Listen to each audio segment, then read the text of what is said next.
Hello, wonderful people. Welcome to Ben 10 What If, your story destination.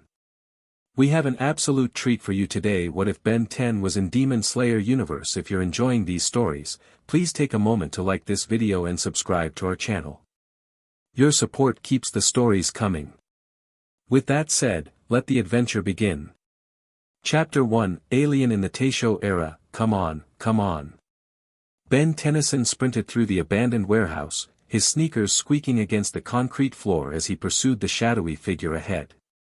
You're not getting away this time, Riel. The alien criminal, a blue-skinned humanoid with 4 arms and a face that looked like someone had smashed together an octopus and a scorpion, clutched a glowing device to his chest. Each of Riel's 4 hands gripped the machine protectively as he knocked over shelves and debris to slow Ben's pursuit. Give it up, kid, Riel called back, voice gargling like he was talking through liquid. This tech is worth more than your entire mudball planet. Ben vaulted over a fallen shelf, closing the gap. At 16, he wasn't the scrawny 10-year-old who'd first found the Omnitrix 6 years ago. His lanky frame had filled out from years of fighting aliens, and experience had sharpened his reflexes. Yeah. I've heard that one before. Ben's hand hovered over the Omnitrix on his wrist, the alien device that let him transform into different alien heroes. Usually right before I kick alien butt. Riel slid around a corner, and Ben followed, finding himself in a large open area of the warehouse. The alien stood in the center, all 4 hands working frantically on the device, which had begun to glow with increasing intensity. Too late, Tennyson. Riel's mandibles clicked with satisfaction. The chronovariant shifter is already powering up. You can't stop what's coming. Wanna bet? Ben activated the Omnitrix, cycling through his alien roster before slamming his hand down. Green light engulfed him as his DNA temporarily rewrote itself. XLR-8. Ben shouted as the transformation completed, leaving him as a blue and black velociraptor-like alien with a streamlined body built for speed. A visor snapped down over his face. Let's see how you handle speed you can't even track. XLR-8 dashed forward, moving so fast the world around him seemed to slow down. He circled Riel, creating a blue blur that disorientated the alien criminal. But just as Ben reached for the device, Riel slammed his finger onto a final button. Dimensional coordinates locked. Riel shouted. See you never, Tennyson. The device erupted with light, creating a swirling portal that began to expand rapidly. The warehouse walls warped around them as reality itself seemed to bend. Oh, that can't be good. XLR-8 skidded to a halt. The portal's pull tugged at him, drawing both him and Riel toward its center. Time for a quick exit. Ben slammed the Omnitrix symbol on his chest, intending to transform into Big Chill and phase through the floor to safety. But the portal's energy interfered with the transformation sequence, causing the Omnitrix to spark and malfunction. No. Ben yelled as he reverted to human form at the worst possible moment. The portal's gravity intensified, and Ben found himself being pulled inexorably toward the swirling vortex. Riel laughed maniacally, seemingly unconcerned that he too was being pulled in. The chronovariant shifter doesn't just move through space, Tennyson. It tears holes between dimensions. Who knows where we'll end up?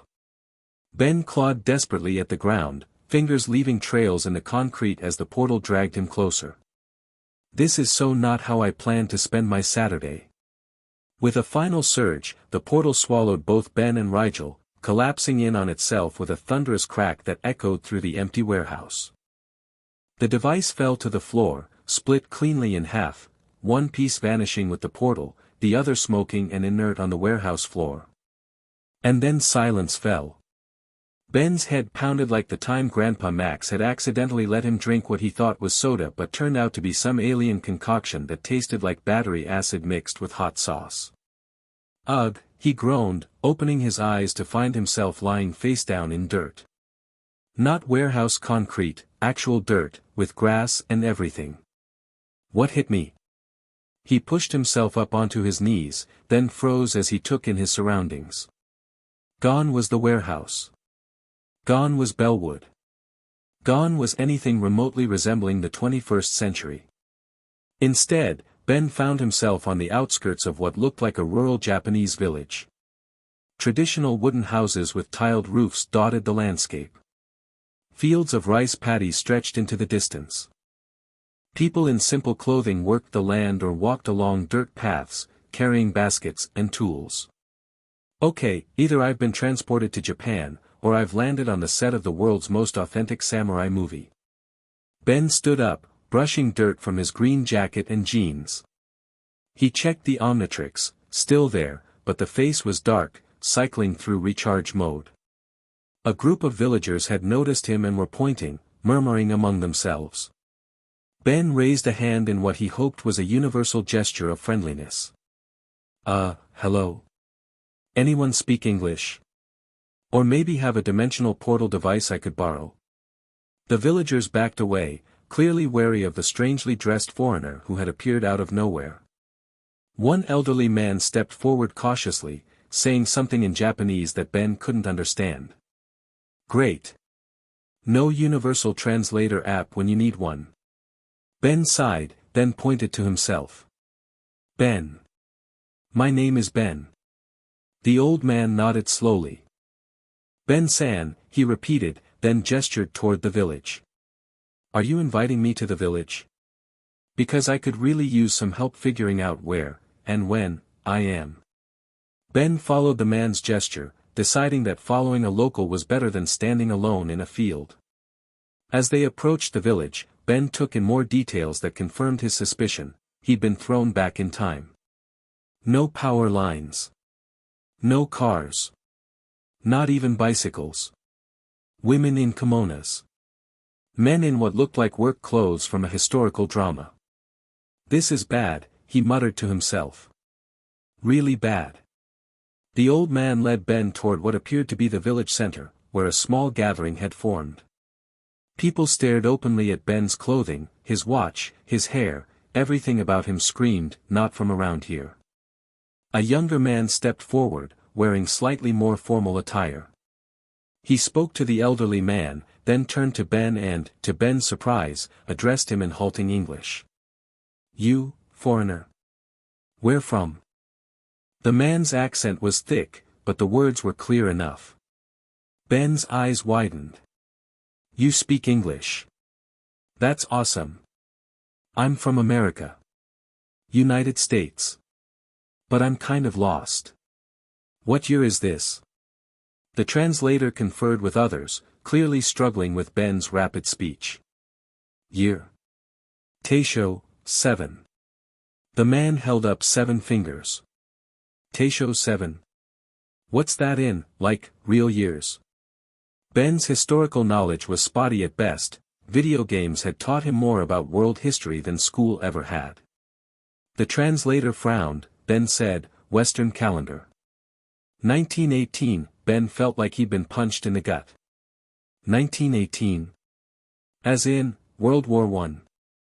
As in, over 100 years in the past. He groaned, rubbing his temples. Great. Just great. Rigel wasn't kidding about dimensional travel. The villagers watched this exchange with a mixture of curiosity and apprehension. The translator tried to ask Ben more questions, but before he could get very far, commotion erupted from the far side of the village. Screams. Running. People flooding into the village square in terror. Monster, someone shouted in Japanese, a word Ben recognized from anime. The translator grabbed Ben's arm. Oni. Demon. You must hide. Quick. Demon. Ben pulled his arm free. Like, an actual demon. Not an alien. But the translator was already running with the rest of the villagers, seeking shelter. Ben watched as the crowd dispersed, leaving him alone in the village center, facing the direction from which people were fleeing.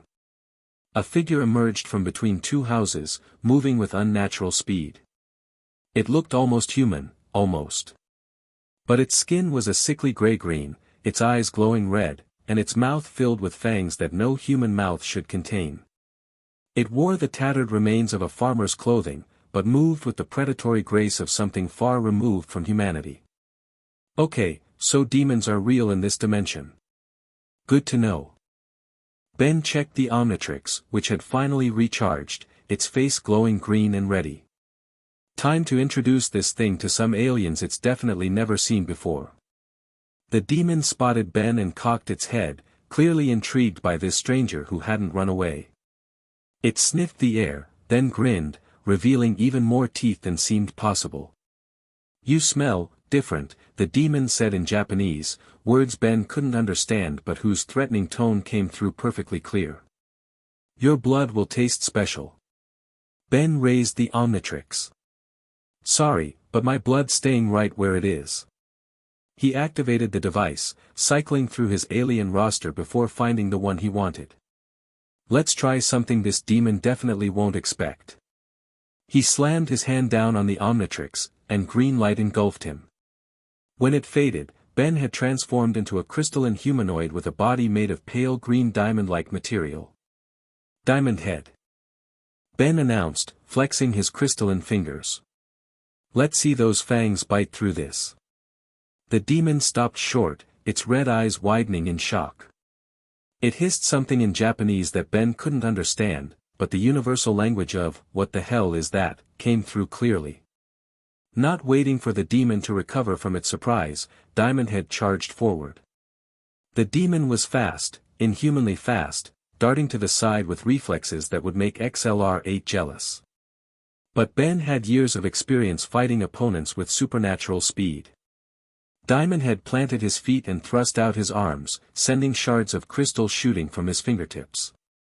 The crystal projectiles cut through the air, several embedding themselves in the demon's shoulder and leg.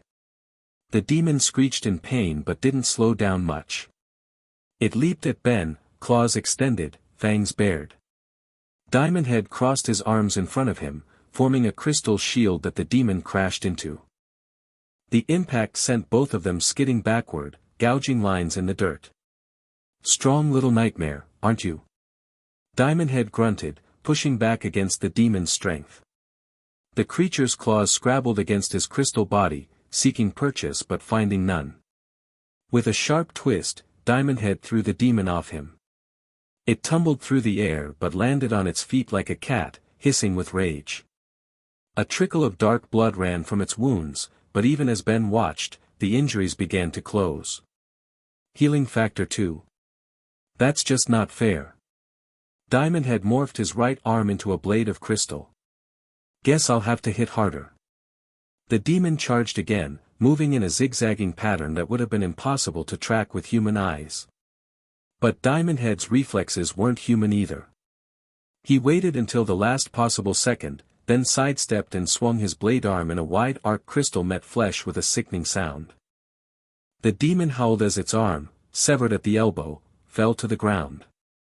But instead of spurting blood, the wound bubbled with dark energy, and the demon's eyes glowed even brighter with hatred. "Okay, that's just gross." Diamond Head took a step back as the demon examined its severed limb with what looked almost like annoyance rather than pain. To Ben's horror, the stump began to pulse, dark tendrils of what looked like blood and muscle extending from it, reforming into the shape of an arm. Super healing. Great. Diamond Head morphed both arms into blades now. "Let's see you regenerate when there's nothing left to heal." The demon snarled and lunged again, but this time Ben was ready. Diamond Head dropped to one knee, extending one crystal blade upward as the demon sailed over him. The blade caught the creature in the chest, nearly splitting it in two. The demon collapsed to the ground behind him, its body twitching. Ben turned, ready to finish the job, when he noticed something strange. The demon's blood, what little had spattered onto his crystal form during the fight, was being absorbed into Diamond Head's body. The Omnitrix symbol on his chest flashed yellow briefly. "What the?" Before Ben could finish his thought, the demon was up again, its massive wound already closing. It staggered, clearly weakened, but still dangerous. "You're tougher than you look," Diamond Head said, circling the demon warily. But I've got plenty more where that came from. The demon lunged again, but its movements were sloppier now, desperate. Diamond Head sidestepped and brought both crystal blades down in a scissoring motion, severing the demon's head cleanly from its body. The head bounced once, twice on the ground, the red eyes still blinking in shock. The body collapsed, twitching. Ben waited, expecting more regeneration, but after a few seconds, both head and body began to crumble, dissolving into ash that scattered in the wind. That's new.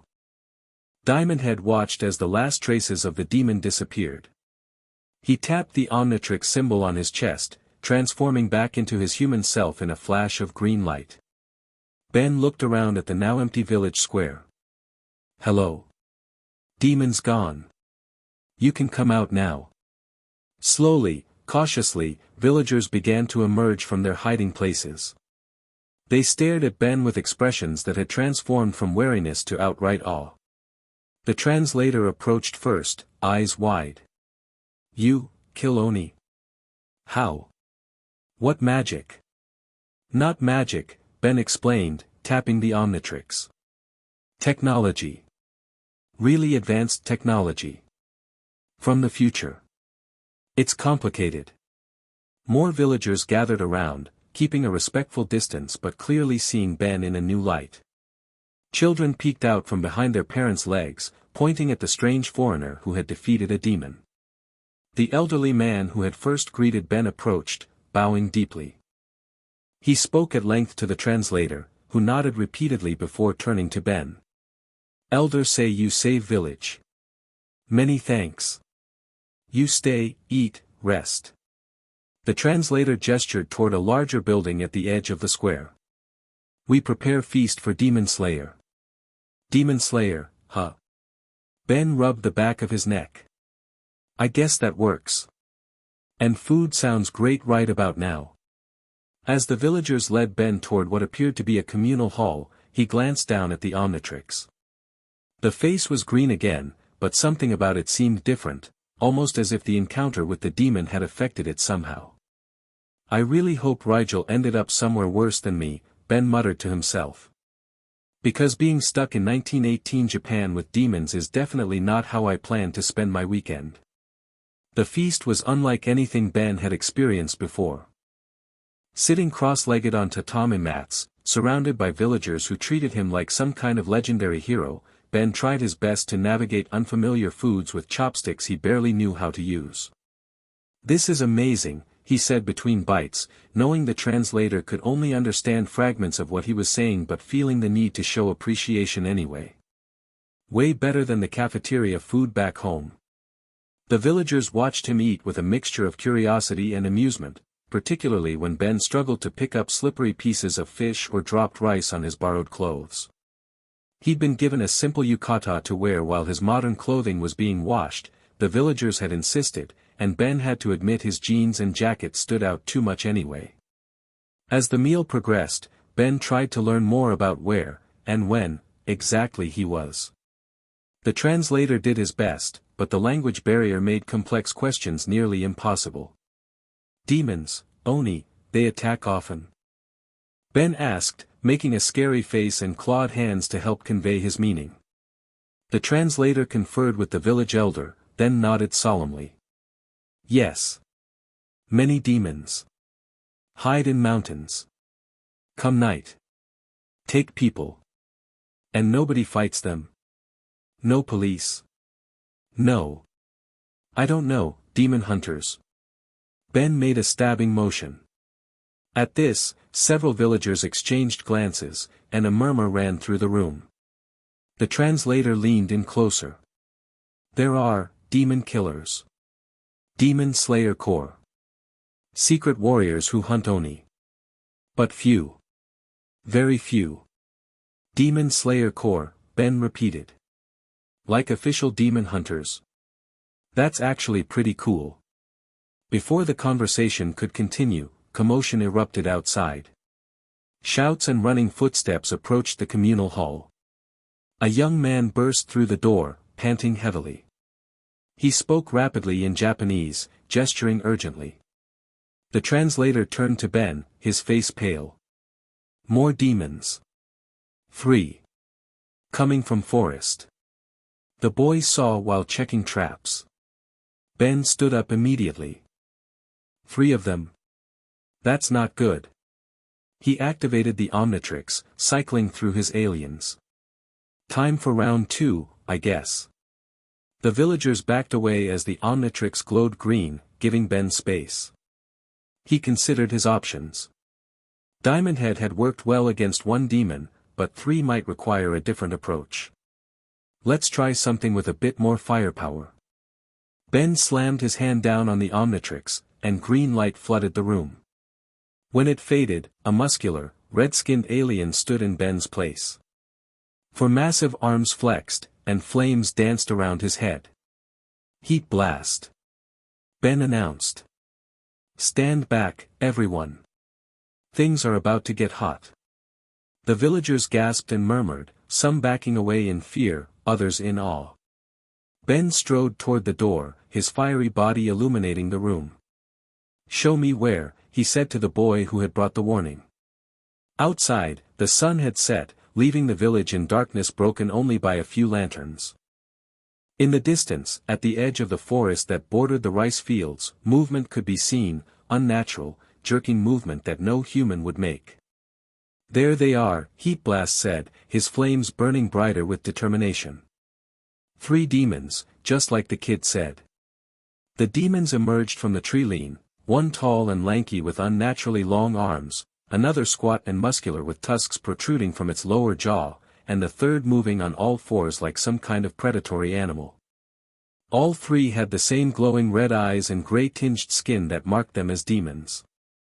All right, ugly squad, Heat Blast called out, stepping forward to meet them in the open area between the village and the forest. Let's keep this away from the civilians, shall we? The demons paused, clearly surprised by the flaming figure confronting them. They exchanged glances before the largest one, the tusked demon, let out a roar and charged forward. Heat Blast thrust his palms forward, sending a stream of fire blazing toward the approaching demon. The flames engulfed the creature, which howled in pain but continued its charge, skin blackening but rapidly healing even as it burned. Fireproof demons? That's just cheating. Heat Blast leaped into the air, propelling himself with jets of flame from his feet and hands. He soared over the tusked demon, landing behind it and between it and its companions. The 4-legged demon snarled and pounced, moving with blinding speed. Heat Blast spun, creating a vortex of flame around himself that caught the leaping demon midair. The creature shrieked as the intense heat seared it, falling to the ground in a smoldering heap. One down, temporarily, Heat Blast said, watching as the demon already began to heal, its charred skin flaking away to reveal fresh gray underneath. I need something more permanent. The long-armed demon had circled around, approaching from Heat Blast's left while the tusked demon recovered from its charge and turned to face him again. Ben was surrounded. Time to turn up the heat. Heat Blast planted his feet and concentrated, causing his flame body to burn white-hot. The ground beneath him began to smoke, then crack as the intense heat transformed soil into glass. The demons hesitated, wary of the increasing temperature. Heat Blast took advantage of their hesitation, throwing his arms wide and releasing a concussive blast of fire in all directions. The shockwave of heat and flame knocked all 3 demons backward, buying Ben precious seconds. The head, he muttered to himself, remembering how the first demon had disintegrated after decapitation. I need to take off their heads. The 4-legged demon had recovered fastest and was circling, looking for an opening. Heat Blast focused his energy, forming a concentrated ball of fire between his 4 hands. As the demon lunged, Ben hurled the fireball with all his strength. The projectile hit the demon square in the neck, burning with such intensity that it severed the creature's head clean off. Like the demon from earlier, this one's body collapsed and began to disintegrate into ash. That's 1 down for Riel, Heat Blast said, turning to face the other 2 demons, who now approached more cautiously, wary of the fate that had befallen their companion. The tusked demon roared something in Japanese, apparently demons could talk in this world, and the long-armed one nodded. They split up, circling to attack Heat Blast from two sides simultaneously. Nice try, but I've fought way worse than you two. Heat Blast launched himself into the air again, hovering above the demon's reach. From this vantage point, he began raining down fireballs, forcing the demons to dodge and weave. The long-armed demon suddenly extended its arms even further, the limbs stretching like rubber to grab at Heat Blast's legs. Ben barrel-rolled in midair, avoiding the grasping hands, but the maneuver put him directly in the path of the tusked demon, which had somehow leaped an impossible distance into the air. The collision sent both of them crashing to the ground. Heat Blast felt the demon's tusks gouge into his fiery shoulder, and he grunted in pain. At such close quarters, Ben couldn't risk a full power blast without potentially harming the villagers who watched from a distance. Instead, he concentrated his heat into his hands, pressing them directly against the demon's chest. The creature howled as Heat Blast burned through its torso, creating a hole large enough to see through. Still, the demon didn't release its grip, seemingly driven by bloodlust beyond the point of self-preservation. Let go. Heat Blast roared, finally unleashing a concentrated blast that separated the demon's head from its shoulders. The tusked body collapsed atop him, already beginning to dissolve into ash. Ben pushed the disintegrating remains off him, rising to his feet just in time to see the long-armed demon retreating toward the forest. Oh no, you don't. Heat Blast propelled himself forward with jets of flame, cutting off the demon's escape route. No witnesses. The demon skidded to a halt, its red eyes widening with what could only be described as fear.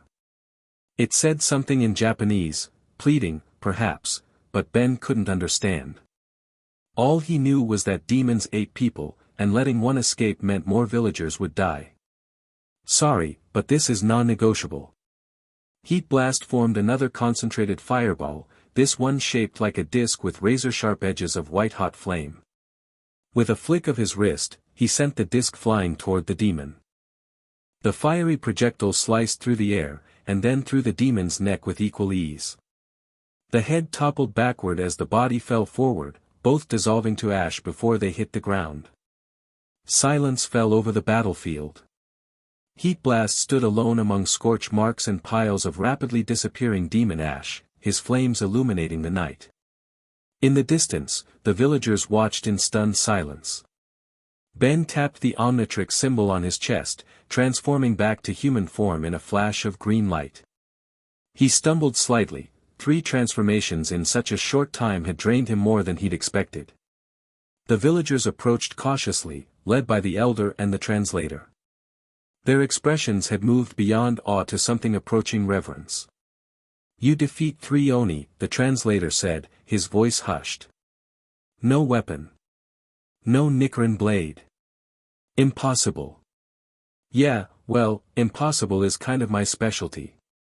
Ben brushed ash from his borrowed yukata. What's a Nichiren blade? Before the translator could answer, a new commotion arose, but this time, not from demons. From the opposite direction, the road that led away from the village toward what Ben assumed was a larger town or city, came the sound of rapid footsteps. Not the uneven loping of demons, but the steady rhythm of trained runners. And they were approaching fast. More visitors? Ben asked, reaching for the Omnitrix again, though he hoped he wouldn't need it. 3 transformations had left him tired, and he wasn't sure how many more the watch would allow before needing a longer recharge. The translator conferred quickly with the elder, then turned to Ben with wide eyes. Demon slayers come. They must feel Oni presence. Demon slayers? The ones you mentioned earlier? Ben lowered his hand from the Omnitrix. Good timing. Maybe they can help me figure out what's going on in this crazy place. 3 figures emerged from the darkness of the road, moving with inhuman speed that rivaled the demons themselves. They skidded to a halt at the edge of the village, taking in the scene, the scorch marks, the lingering piles of ash, the gathered villagers, and Ben standing in the center of it all in his borrowed yukata with the Omnitrix prominently visible on his wrist. The first figure stepped forward into the light cast by the village lanterns. A young man, perhaps Ben's age or slightly older, with dark hair that faded to burgundy at the tips. A scar marked his forehead, and he wore a distinctive outfit with a checkered haori over a black uniform. At his side hung a katana in a black scabbard. Behind him stood a young woman with black hair tied back, wearing a similar uniform but with a butterfly-patterned haori, and a boy with wild hair and what appeared to be a boar's head mask pushed up on top of his head. The scarred young man spoke, his voice clear and determined. "I am Tanjiro Kamado of the Demon Slayer Corps. We sensed the presence of demons and came to help." His eyes narrowed as he surveyed the scene, then fixed on Ben. "But it seems someone, or something, has already dealt with them." Ben raised a hand in greeting, a lopsided smile crossing his face. "Yeah, that would be me. Ben Tennyson. And boy, do I have a story to tell you." The communal hall had become even more crowded with the arrival of the three demon slayers. Ben sat across from Tanjiro, the leader of the small group, while the wild-haired boy with the boar mask, who had introduced himself as Inosuke Hashira with a great deal of chest-thumping, paced restlessly around the room. The young woman, Nezuko, sat quietly beside Tanjiro, occasionally glancing at Ben with curious red eyes that reminded him uncomfortably of the demons he'd fought. The village elder had provided fresh tea, which Ben sipped awkwardly, still unused to the formal sitting position that made his legs cramp. "So you're saying you're from another world? Another time?" Tanjiro asked, his expression serious but not disbelieving. To Ben's relief, the demon slayer spoke English, not perfectly, but far better than the village translator. "Another dimension, technically. And about 100 years in the future." Ben held up the Omnitrix. "This device lets me transform into different aliens, different species from across the universe. That's how I fought the demons." Inosuke stopped his pacing to lean in, examining the Omnitrix with suspicious eyes. "Looks like a weird watch to me. How's a watch turn you into monsters?" "They're not monsters, they're aliens. And it's complicated." Ben sighed. "Look, I know it sounds crazy, but you guys hunt demons for a living. Is it really that much of a stretch?" Tanjiro considered this, then nodded slowly. "We have seen many strange things in our work as demon slayers. Things that most would not believe." He glanced at Nezuko, a look passing between them that Ben couldn't interpret. "If you fought demons without a Nichiren blade and survived, then your story may well be true. You keep mentioning these Nichiren blades. What are they?"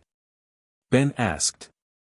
"Special swords forged with a unique ore that absorbs sunlight," Tanjiro explained, resting his hand on the hilt of his katana. "The only weapons that can truly kill demons by decapitation. Without them, even severing a demon's head would not be enough." Ben frowned. "But that's exactly what I did. Cut off their heads, and they turned to ash." Tanjiro's eyes widened slightly. "That should not be possible unless—" He exchanged another glance with Nezuko, who nodded subtly. "Unless your powers somehow replicate the effect of sunlight or Nichiren blades. Maybe." Ben looked down at the Omnitrix. "Heat blast, the fire guy, definitely gives off light similar to the sun. And Diamond Head's crystals might have properties like your special ore." "Fascinating." Tanjiro leaned forward. "And you say you were brought here while pursuing a criminal from your world? Another, alien?" "Yeah, Riel. Four-armed blue guy with tech that can punch holes between dimensions." Ben's expression darkened. "Problem is, when we got pulled through the portal, I lost track of him. And if he's loose in your world?" "Another threat." Tanjiro nodded gravely. "As if Muzan Kibutsuji and his demons were not enough." "Muzan who now?" Ben asked. "Muzan Kibutsuji. The first demon. The progenitor of all demons." Tanjiro's voice took on an edge that hadn't been there before. "He is the one we ultimately seek to destroy. The big bad, got it?" Ben nodded. "Listen, I need to find Rigel and the dimensional device he was using. It's my only way home. Any chance the Demon Slayer Corps could help with that? Inasuk, who had been unusually quiet, suddenly slammed his fist on the floor. I say we test him first. Let him prove these powers are real. Tanjiro sighed. Inasuk, no, he's right, Ben interrupted. You have no reason to trust me. So let me show you what I can do. Ben stood up, relieved to stretch his cramping legs, and stepped toward the center of the room where there was more space. The villagers who had been observing the meeting backed up further, giving him room. Any requests? I've got everything from super strength to super speed to, well, the fire guy you just saw me use against the demons. Inasuk crossed his arms. Show us something that can beat me in a fight. Tanjiro placed a restraining hand on Inasuk's shoulder. That won't be necessary. But perhaps a demonstration of something less destructive than your fire form would be appropriate. Less destructive, coming right up. Ben activated the Omnitrix, cycling through his roster before finding a suitable alien. This one should work. He slammed his hand down on the device, and green light filled the room. When it faded, Ben had transformed into a small, frog-like alien with large green eyes and a white body. Gray matter. Ben's voice had become high-pitched and slightly nasal. Probably not what you were expecting, huh? Inasuk burst out laughing, pointing at the diminutive alien. This tiny thing is supposed to impress us. I could step on it. Size isn't everything, Gray Matter replied, hopping over to where Tanjiro sat. With incredible agility, he leaped onto the tea table, careful not to disturb the cups. Gray matter species, the Galvans, are among the most intelligent beings in the universe. I can analyze and understand complex systems instantly. To demonstrate, Gray matter scurried over to Tanjiro's sword, which rested beside him. May I? Tanjiro nodded, curiosity overcoming caution. Gray matter examined the sword without drawing it, his large eyes taking in every detail of the hilt and scabbard. Fascinating craftsmanship. Based on the wear patterns and the unique metal composition I can detect even through the scabbard, this blade has been fortified using techniques that combine metallurgical knowledge with what you might call spiritual properties. The ore contains trace elements not commonly found in earth metals, suggesting a meteoritic origin, which would explain its sunlight absorption capabilities. Tanjiro's eyes widened. That is correct. The ore used for Nichiren blades comes from a mountain that constantly absorbs sunlight. Gray matter nodded. As I suspected. The molecular structure must be unique, creating a photosynthetic effect that stores solar energy and releases it when in contact with demon tissue. He hopped away from the sword, addressing the room. I could probably synthesize a similar material if I had access to the right equipment, which unfortunately I don't in this time period. Inasuk had stopped laughing, his mask hiding whatever expression might have replaced his initial derision. Nezuko leaned forward, clearly fascinated by the tiny alien. And this is just one of many forms? Tanjiro asked. Gray matter tapped the Omnitrix symbol on his back, transforming back into Ben with another flash of green light. Just one of many. I've got over a dozen I use regularly, and the Omnitrix contains thousands more I haven't even tried yet. Tanjiro exchanged looks with his companions, then nodded decisively. Ben Tennyson, I believe your story. And I think you may be a valuable ally in our fight against Muzan and his demons. He extended his hand in a Western-style handshake, which Ben gratefully accepted. Thanks. And I'll help with your demon problem as much as I can while I'm here. But my priority has to be finding Rigel and getting home. Understood. Tanjiro nodded. We have received reports of strange occurrences in several villages to the north. Demons behaving unusually, sightings of creatures that match no known demon description. Perhaps your alien criminal is involved. It's a start. Ben sat back down, feeling a small weight lift from his shoulders. He might be stranded in a demon-infested past, but at least he had allies now. So, what's our next move? Tanjiro looked to the village elder, speaking in Japanese. After a brief exchange, he turned back to Ben. We will rest here tonight. The villagers have offered us shelter in gratitude for your defeat of the demons. Tomorrow, we journey north to investigate these strange reports. And to find more demons to fight. Inosuke added enthusiastically, pounding his chest. And to find your way home, Nezuko said quietly, speaking for the first time. Her voice was gentle but carried a strange resonance that Ben couldn't quite place.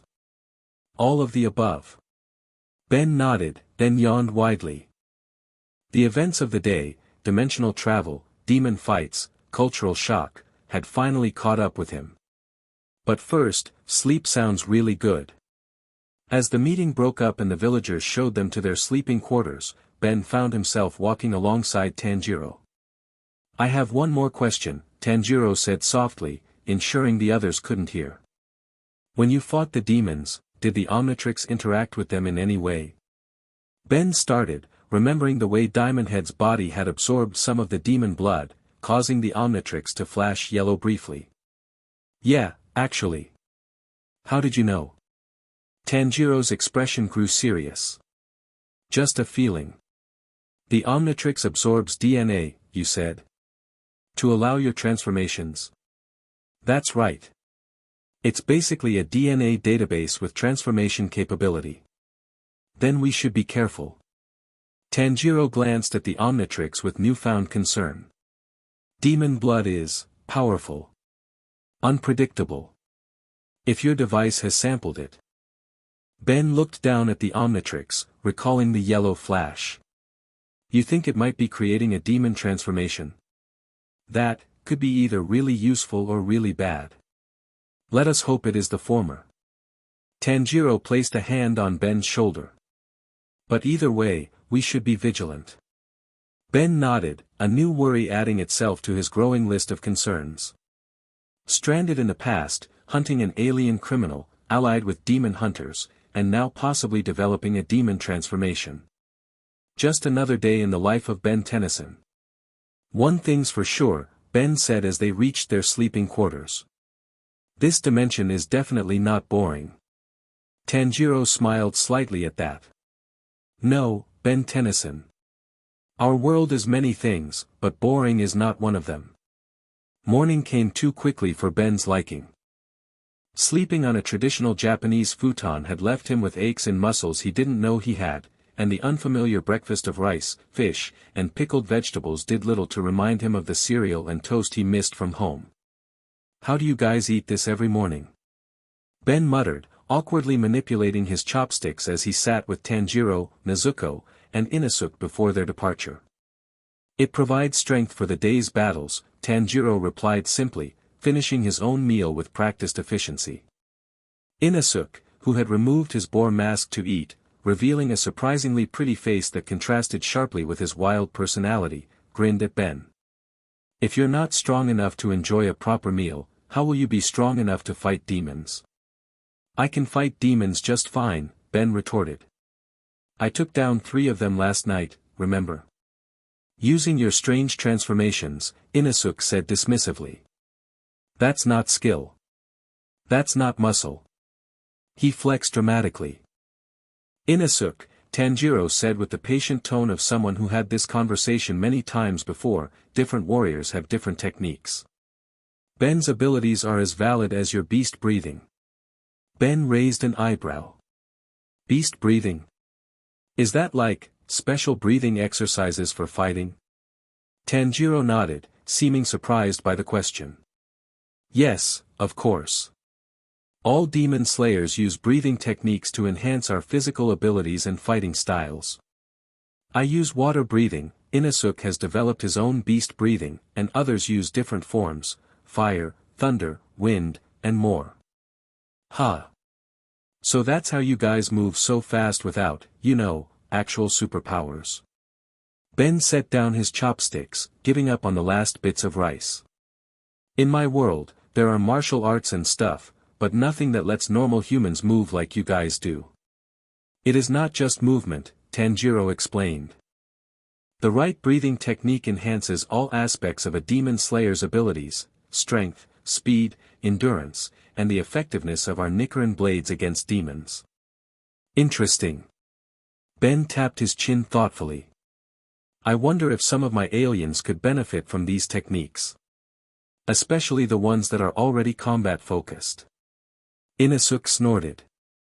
As if your transformations need more advantages. Ben grinned. There's always room for improvement. Their conversation was interrupted by the arrival of the village elder, accompanied by several other villagers carrying packs. The elder spoke at length, which Tanjiro translated for Ben.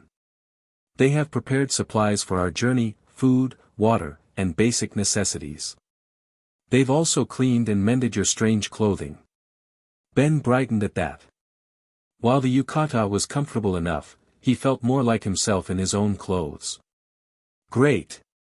No offense to your traditional outfit, but jeans and a jacket are more my style. After changing back into his modern clothing, drawing more curious stares from the villagers who had never seen such fabrics or designs, Ben rejoined the group at the village entrance. Tanjiro was consulting a map with Nezuko, while Inasuk paced impatiently. So, which way are we headed? Ben asked, adjusting the Omnitrix on his wrist. The device seemed fully recharged after a night's rest, its face glowing a healthy green. Tanjiro pointed north. There is a town 3 days' journey from here where the strange occurrences have been most frequent. We will start there. 3 days. Ben winced. I don't suppose you guys have cars in this era.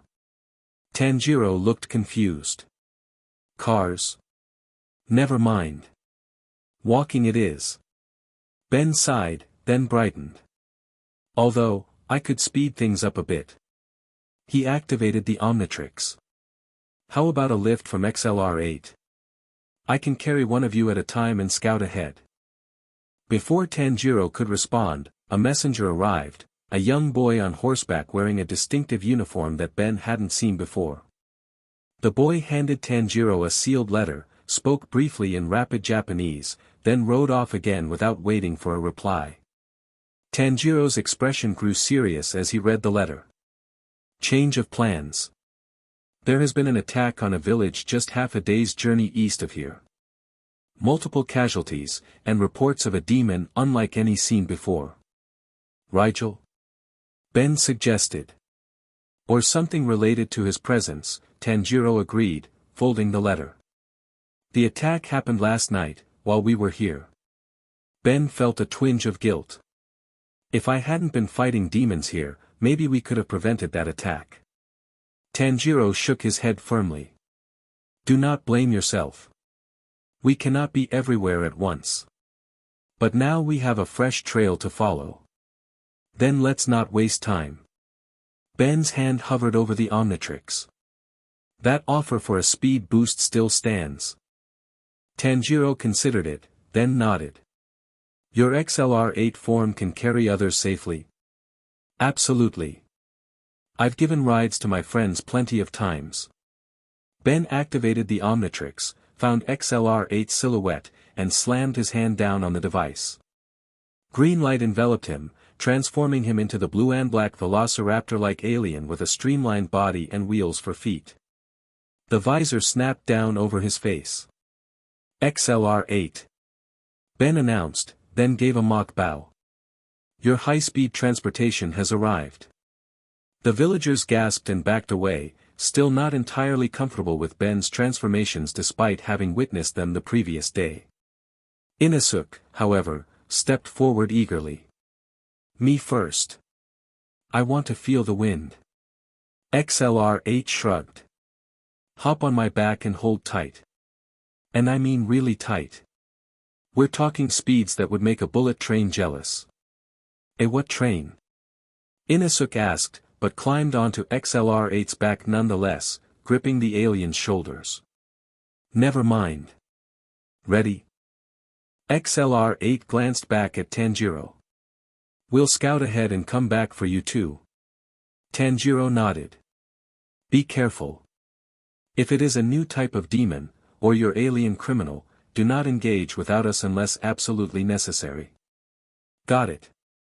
No heroics without backup. XLR-8 turned to Inasuk. Last chance to back out. Never. Inasuk shouted directly into where XLR-8's ear would be if he had external ears. Maximum speed. You asked for it. XLR-8 crouched, then took off with a burst of speed that left a cloud of dust in his wake. Inasuk's whoop of delight quickly turned into a startled scream as the world blurred around them. XLR-8 raced along the dirt road, his wheeled feet kicking up minimal dust despite their velocity. Trees and rice fields zipped by in streaks of green and gold. This is amazing. Inasuk shouted when he recovered from the initial shock, his wild hair whipping back from his face. Faster. Go faster. XLR-8 chuckled. You really don't want to see my top speed. Pretty sure your face would peel off. Despite this warning, Ben did increase their pace slightly, enjoying Inasuk's reactions. For all his bravado and aggression, the Demon Slayer had an almost childlike enthusiasm for new experiences that reminded Ben a bit of himself. They covered ground at an incredible rate, the half-day journey reduced to mere minutes. Soon, signs of civilization appeared ahead, another village, similar to the one they had left but larger, with more substantial buildings and a small market square. XLR-8 slowed as they approached, coming to a stop on a hill overlooking the village.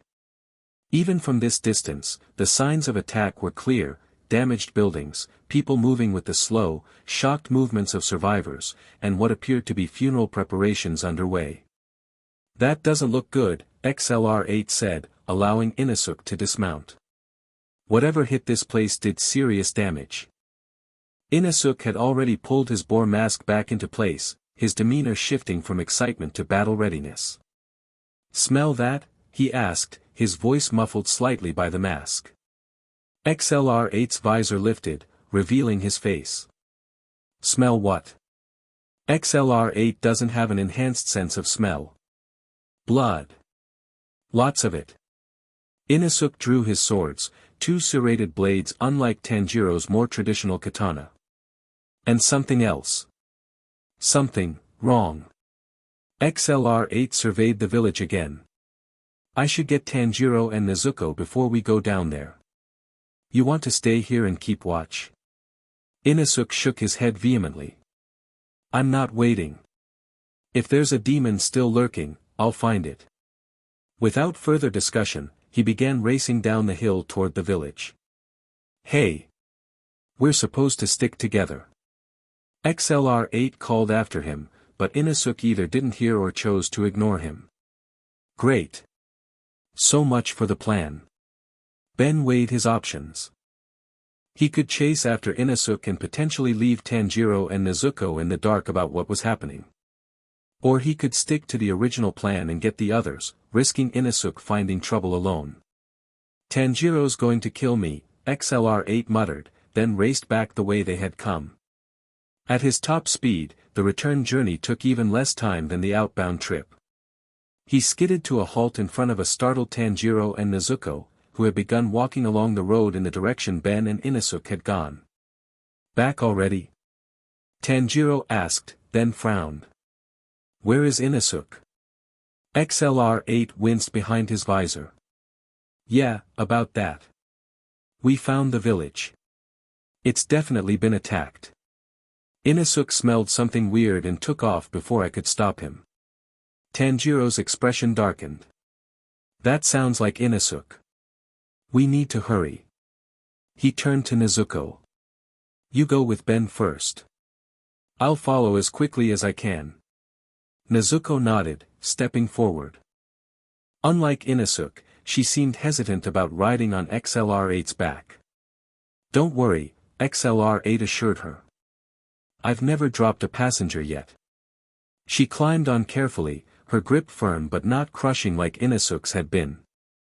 I'm ready, she said softly. Hold tight. XLR-8 took off again, accelerating more gradually this time out of consideration for his passenger. Still, they reached speeds that made the landscape blur around them. Nezuko, unlike Inasuk, made no sound during the journey.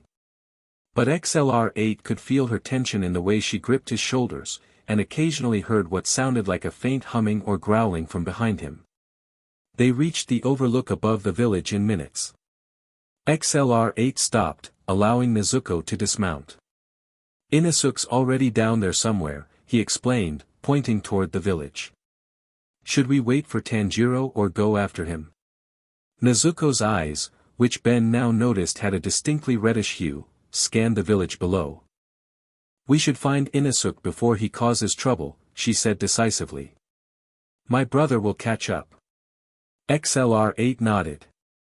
Alright, but let's try to be a bit more subtle than rushing in with an alien form. He tapped the Omnitrix symbol on his chest, transforming back into human form in a flash of green light. Ben and Nezuko made their way down the hill toward the village. As they got closer, the extent of the damage became clearer, and more disturbing.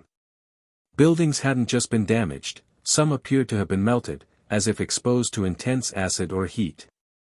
This doesn't look like normal demon damage, Ben observed, examining a wall that seemed to have partially liquefied before hardening again. At least, not like what I saw last night. Nezuko nodded, her expression grim. Not normal, she agreed. They entered the village proper, where survivors moved about in a daze, carrying injured to a makeshift treatment area or covering bodies with simple shrouds.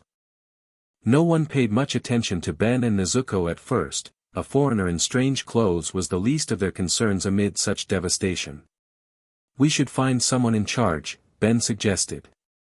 Ask about what happened. Before Nezuko could respond, a commotion erupted from the far side of the village, shouts of alarm and the distinctive sound of Inosuke's voice raised in challenge. Found him, Ben said dryly.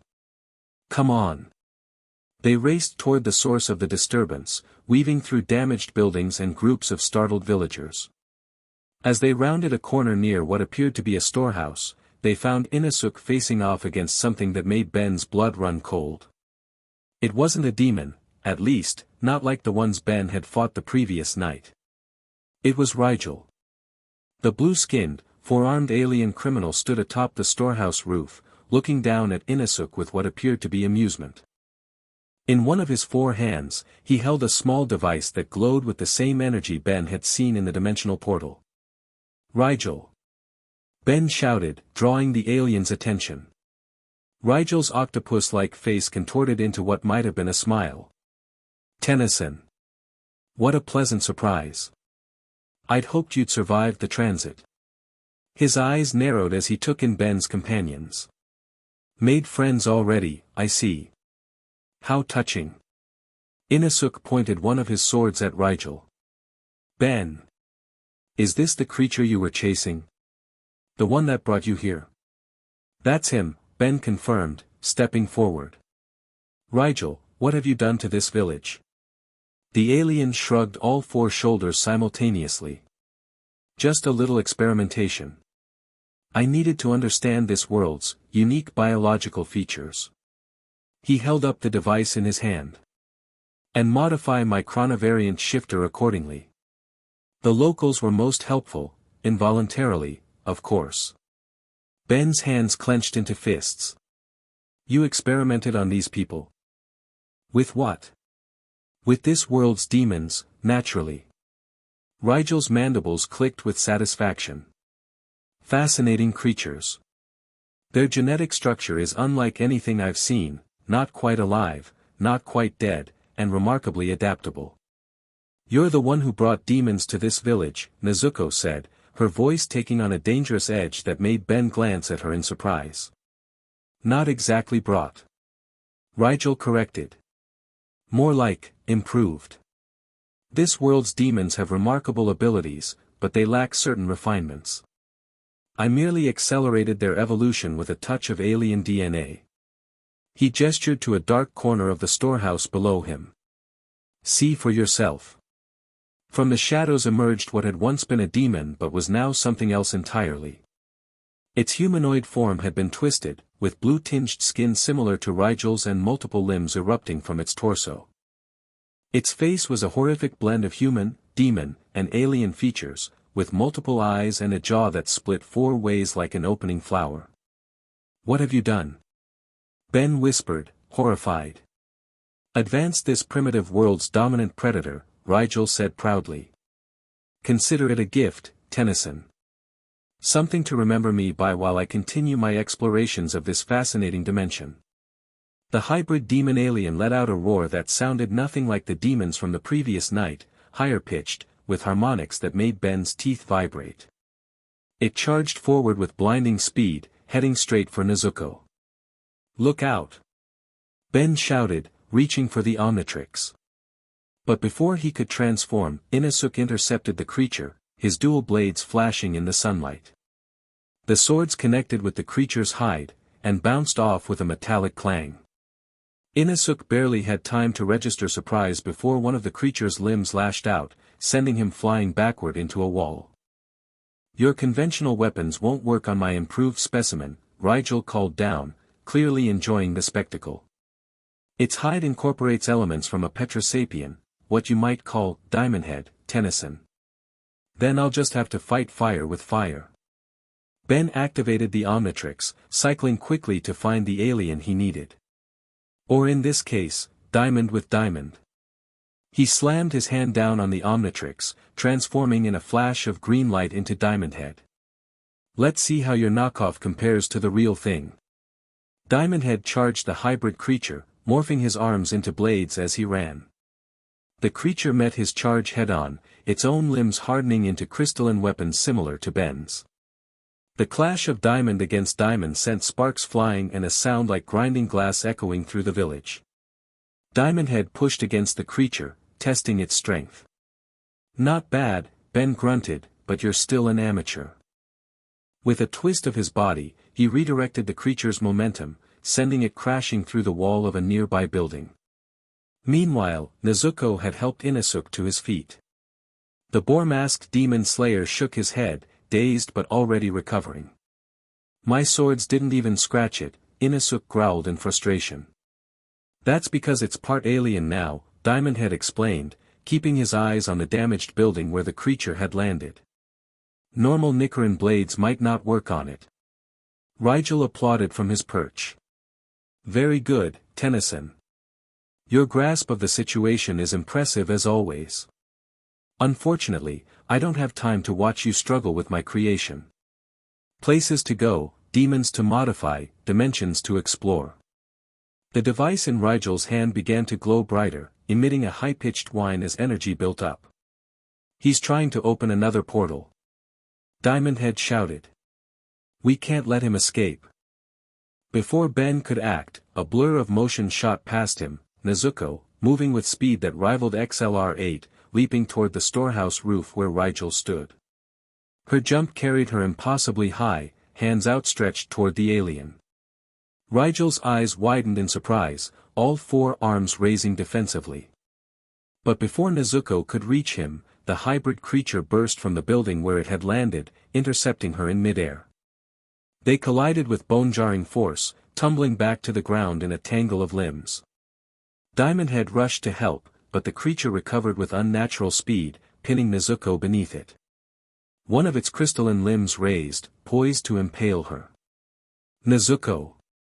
Diamond Head fired a barrage of crystal shards at the creature, aiming for its eyes. Several connected, causing it to rear back in pain and loosen its grip on Nezuko. She rolled free with inhuman grace, and for a moment, Ben caught a glimpse of something that made him hesitate, her eyes glowing bright red, veins bulging around them, and what looked distinctly like fangs extending from her upper jaw.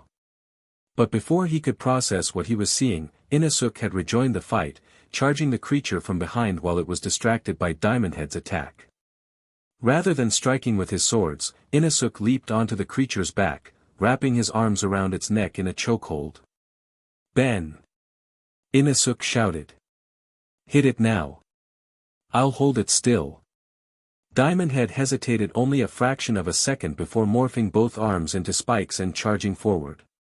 With precise strikes, he drove the crystal spikes into joints and gaps in the creature's armored hide that Inosuke's grip had exposed.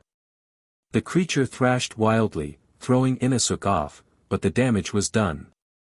Blue-tinged blood mixed with something darker oozed from its wounds. It staggered, struggling to regenerate against injuries inflicted by its own biological material. Interesting teamwork, Rigel observed from above, the portal device now humming at a fever pitch. But ultimately futile. My creation was only a prototype anyway. The next generation will be far more resilient. A swirling vortex of energy began to form beside Rigel, identical to the one that had brought Ben to this world. The alien criminal stepped toward it, mandibles clicked in a final taunt. Enjoy your stay in this primitive dimension, Tennyson. Perhaps we'll meet again, after I've had time to perfect my research. No. Diamond Head fired a last desperate barrage of crystals, but they passed harmlessly through the portal as Rigel stepped into it. The vortex collapsed with a thunderclap of displaced air, leaving nothing but empty space where the alien had stood. Damn it. Diamond Head slammed a crystalline fist into the ground in frustration. He got away. A pained screech brought his attention back to the hybrid creature, which had fallen to its knees, its body beginning to destabilize. The alien DNA Rigel had infused it with was breaking down without its creator's presence, causing the creature to literally fall apart from the inside. In a grotesque display, the creature's body began to dissolve into a mixture of ash, like the demons Ben had fought previously, and a blue crystalline substance that crumbled into dust. Within moments, nothing remained but a pile of mixed residue that sparkled faintly in the sunlight. Diamond Head tapped the Omnitrix symbol on his chest, transforming back into Ben with a flash of green light. He turned to Inusuke and Nezuko, the latter of whom had completely returned to her normal appearance. "Are you two okay?" he asked, concerned. Inusuke pulled his mask up, revealing a face scraped and bruised but beaming with excitement. "That was amazing. I fought an alien. A real alien." "And almost got yourself killed," Ben pointed out, but couldn't help smiling at the demon slayer's enthusiasm. Nezuko nodded silently in response to Ben's question, but avoided meeting his eyes. Ben wanted to ask about what he'd seen, the fangs, the red eyes, but something told him this wasn't the right moment. The sound of rapid footsteps announced Tanjiro's arrival. He skidded to a halt beside them, breathing hard from his run but ready for battle, hand on his sword hilt. His eyes quickly took in the scene, the damaged buildings, the pile of dissolving remains, his companion's disheveled state. "What happened?" he demanded. "I felt something wrong. Something beyond a normal demon." "You just missed the alien that brought me here," Ben explained, gesturing to where Rigel had disappeared. "And his twisted experiment, a demon he'd modified with alien DNA." Tanjiro's eyes widened. "The demon has escaped." "No, that thing died." Ben pointed to the dissolving remains. "But Rigel, the alien, got away through another portal. He's still in your world somewhere, and he's experimenting on demons, making them stronger by mixing them with alien DNA." Tanjiro knelt beside the remains, examining them carefully without touching. "This changes everything. If demons can be modified to resist Nichiren blades, the Demon Slayer Corps would be in serious trouble," Inusuke finished, unusual solemnity in his voice. "We need to find Rigel before he creates more of these hybrids," Ben said firmly. "And we need to do it fast." Tanjiro stood, his expression resolute. "We must report this to the Hashira, our most elite demon slayers. They need to know what we're facing." He turned to Ben. "Your help will be invaluable, Ben Tennyson. Will you fight alongside us against this new threat?"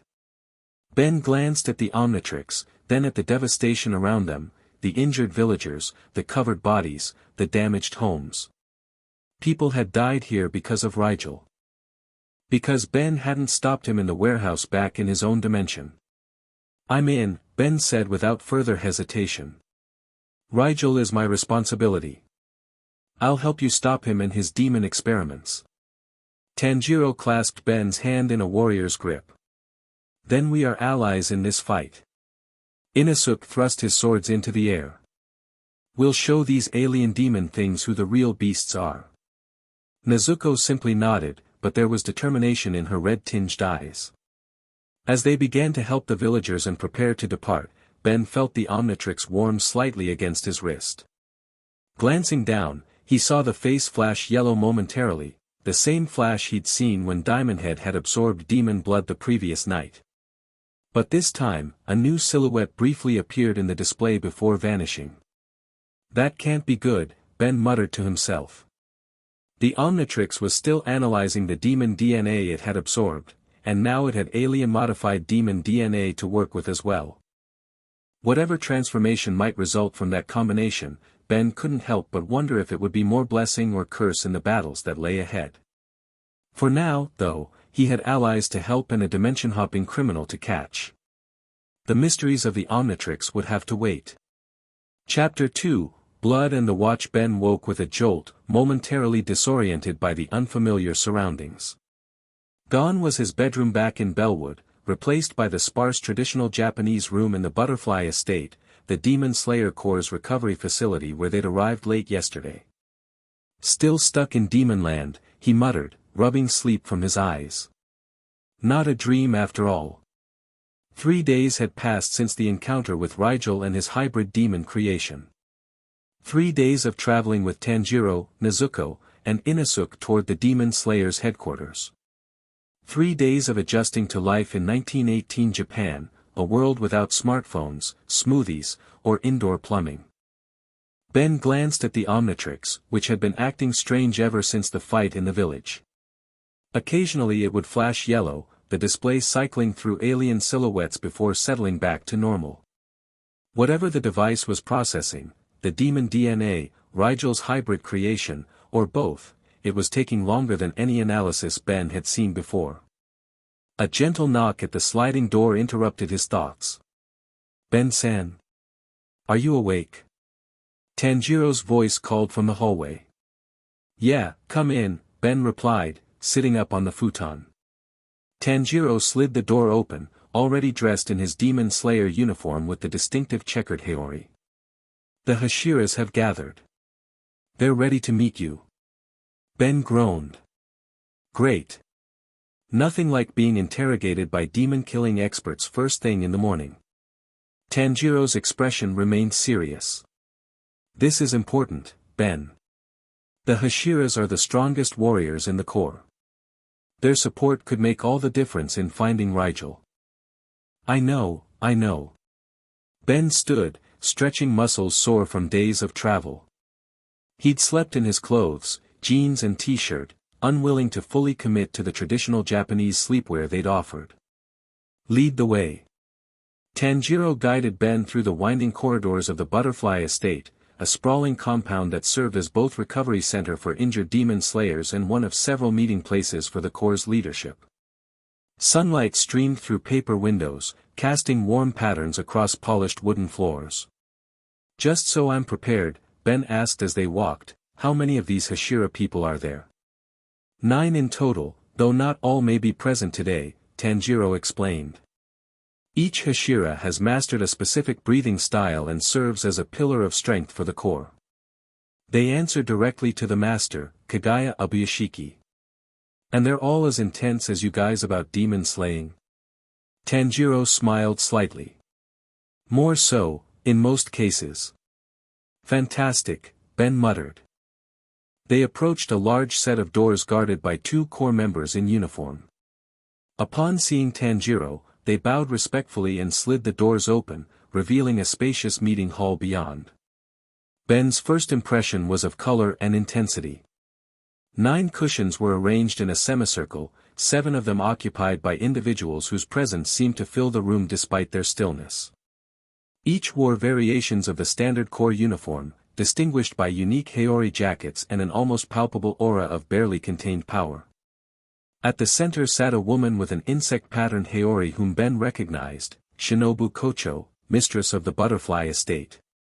Her perpetual smile carried an edge that made Ben instinctively wary. To her right sat a tall man with flaming red hair and beard, his uniform partly open to reveal a muscular chest covered in scars. Next to him was a stoic-faced man with white-striped black hair tied back in a rigid ponytail. Beyond him sat a sleepy-looking individual with messy hair and drooping eyes who somehow managed to look simultaneously bored and dangerous. To Shinobu's left sat a young woman with flowing white hair tied in a ponytail, her expression serene but alert. Beside her was a huge man with a wild mane of hair and a boar-like appearance that reminded Ben of Inasuk's mask. And at the far end sat an intense-looking man with bandaged arms and multiple piercings along his scalp. Only 2 cushions remained empty, one at each end of the semicircle. "The Hashiras of the Demon Slayer Corps," Tanjiro announced, bowing deeply. "I present to you Ben Tennyson, the warrior from another world I informed you about." All eyes turned to Ben with varying degrees of curiosity, suspicion, and outright hostility. The silence stretched uncomfortably until Shinobu's voice broke it, deceptively gentle. "So this is the boy who transforms into monsters to fight demons?" she asked, her smile never wavering. "He looks rather ordinary to me." "With respect, Shinobu-san," Tanjiro said carefully, "I witnessed his abilities myself. They are unlike anything we've encountered." The red-haired man leaned forward, eyes bright with interest. "You claim he fought and killed demons without a Nichiren blade?" "Not just fought, he obliterated them," Tanjiro confirmed. "And he faced a modified demon created by the creature from his world, Riel." Murmurs spread through the gathered Hashiras at this. The white-haired woman spoke next, her voice calm but authoritative. "Tanjiro Kamado, your reports have always been reliable, but this tale strains credibility. Even for those of us familiar with demons and their abilities." Ben stepped forward, tired of being discussed as if he weren't there. "Look, I get the skepticism. If someone told me demons were real a week ago, I'd have laughed too. But here we are, you've got your demons, I've got my aliens, and somewhere out there, Riel is mixing the two together. So maybe we skip the, is he telling the truth part and get to the, how do we stop the bad guy part?" The room went silent. The stern-faced man with the striped hair stood abruptly, hand moving to his sword. Such disrespect. This outsider addresses the Hashiras as if we were common. "Chill out, Iguro," the sleepy-looking Hashira interrupted with a yawn. "Let's see what the kid can do before you try to slice him up." "Tengen is right," Shinobu agreed, her smile unchanging. "A demonstration would be most illuminating." Ben sighed, but raised the Omnitrix. "Fine. One demonstration, coming right up." He activated the device, cycling through his roster. "Any preferences? Strong? Fast? On fire?" The massive, wild-haired man bellowed a laugh. "Show you as something worthy of the Hashira's time, boy. Loud and impressive." "Got it." Ben settled on a selection and slammed his hand down on the watch face. Green light filled the room, forcing several Hashiras to shield their eyes. When it faded, Ben had transformed into a massive, tiger-like alien with massive jaws and no eyes, rippling with muscle beneath orange fur patterned with black stripes. "Wrath," he roared, flexing clawed hands. "Let me tell you something, Demon Slayer Hashiras. Wrath is the strongest there is." The effect was immediate. Every Hashira was on their feet, weapons half-drawn, battle stances assumed. Only Shinobu remained seated, though her smile had gained a dangerous edge. "Fascinating," she said softly. "Not a demon at all, yet clearly not human." Wrath pounded his chest. "Wrath is an apoplexian. The greatest warrior species in the galaxy. Wrath could take all of you with one hand tied behind his back." Tanjiro stepped between Wrath and the Hashiras, hands raised placatingly. "Please, everyone. Ben's transformations are temporary and under his control. He's not a threat to us." The red-haired Hashira laughed suddenly, a booming sound that matched Wrath's volume. "Not a threat. This creature has the spirit of a true warrior. I like him." "Kaijuro, don't encourage this," the stern Hashira warned, but had relaxed his grip on his sword. Wrath pointed dramatically at the red-haired Hashira. "You. Flamehead. Wrath likes your style. And I like yours, strange beast man." Kaijuro replied with a wide grin. You must join me for a meal and tell me of these aliens you speak of. Before the exchange could continue, the Omnitrix symbol on Wrath's chest beeped and flashed yellow, something it had never done during a transformation before. Pain shot through Wrath's body, causing him to double over with a roar. Something's wrong. Wrath growled, dropping to one knee. Tanjiro rushed to his side. Ben. What's happening? The watch, it's never done this before. Wrath's form flickered, the green outline of his body becoming unstable. With another flash, this one yellow instead of the usual green, Ben reverted to human form, collapsing onto his hands and knees, breathing heavily. The Hashiras watched with expressions ranging from concern to increased suspicion. Shinobu approached first, kneeling beside Ben with the clinical interest of someone examining a fascinating specimen. Your transformation was unstable, she observed. Why? Ben looked up at her, then at the Omnitrix, which was cycling rapidly through alien silhouettes before settling back to its normal state. I don't know. It's been acting weird ever since it absorbed some demon blood during a fight. This statement caused an immediate reaction among the Hashiras. The white-haired woman stepped forward, her serene expression replaced by alarm. It absorbed demon blood. And now attempts to, what, exactly? I think, Ben said slowly, getting back to his feet, it's trying to analyze the demon DNA. The Omnitrix can sample new genetic material and potentially add it to my transformation roster. Silence fell over the room as the implications sank in. The sleepy-looking Hashira was the first to speak, suddenly looking far more alert. You're saying your device might let you transform into a demon? Ben shrugged helplessly. Maybe. It's never encountered anything like demon DNA before. Usually, the analysis takes minutes, not days. The Hashiras exchanged significant looks. The stern one, Iguro, spoke directly to Shinobu. This is too dangerous. If this device creates a new demon, then we gain a powerful ally who can use demon abilities without the weaknesses, Kaijuro countered enthusiastically. Imagine, a demon who can walk in sunlight, who retains human reason, who fights alongside us. Or imagine a disaster if the transformation overwhelms him, the white-haired woman cautioned. Not all who gain demon powers can control them. Ben looked at Tanjiro, noticing a strange expression cross his face at this statement. Something unspoken passed between Tanjiro and the Hashiras, a shared knowledge Ben wasn't privy to. Shinobu stood, her perpetual smile returning. We shall observe and wait. In the meantime, Tennyson-san will remain here under supervision. If his device completes its analysis, we will be prepared to act accordingly. Wait, you're putting me under house arrest. Ben protested. Think of it as protective custody, Shinobu corrected sweetly. For both your safety and ours. Before Ben could argue further, the meeting room doors slid open again. A young core member entered, bowing deeply. Forgive the interruption, honored Hashiras. An urgent report has arrived from the north. An entire village has been found, altered. The survivors speak of time itself behaving strangely, and creatures that are neither human nor demon stalking the forests. The atmosphere in the room shifted immediately. All attention turned from Ben to this new development. Time distortions. Ben repeated. That sounds like the chronovariant shifter, Rigel's device.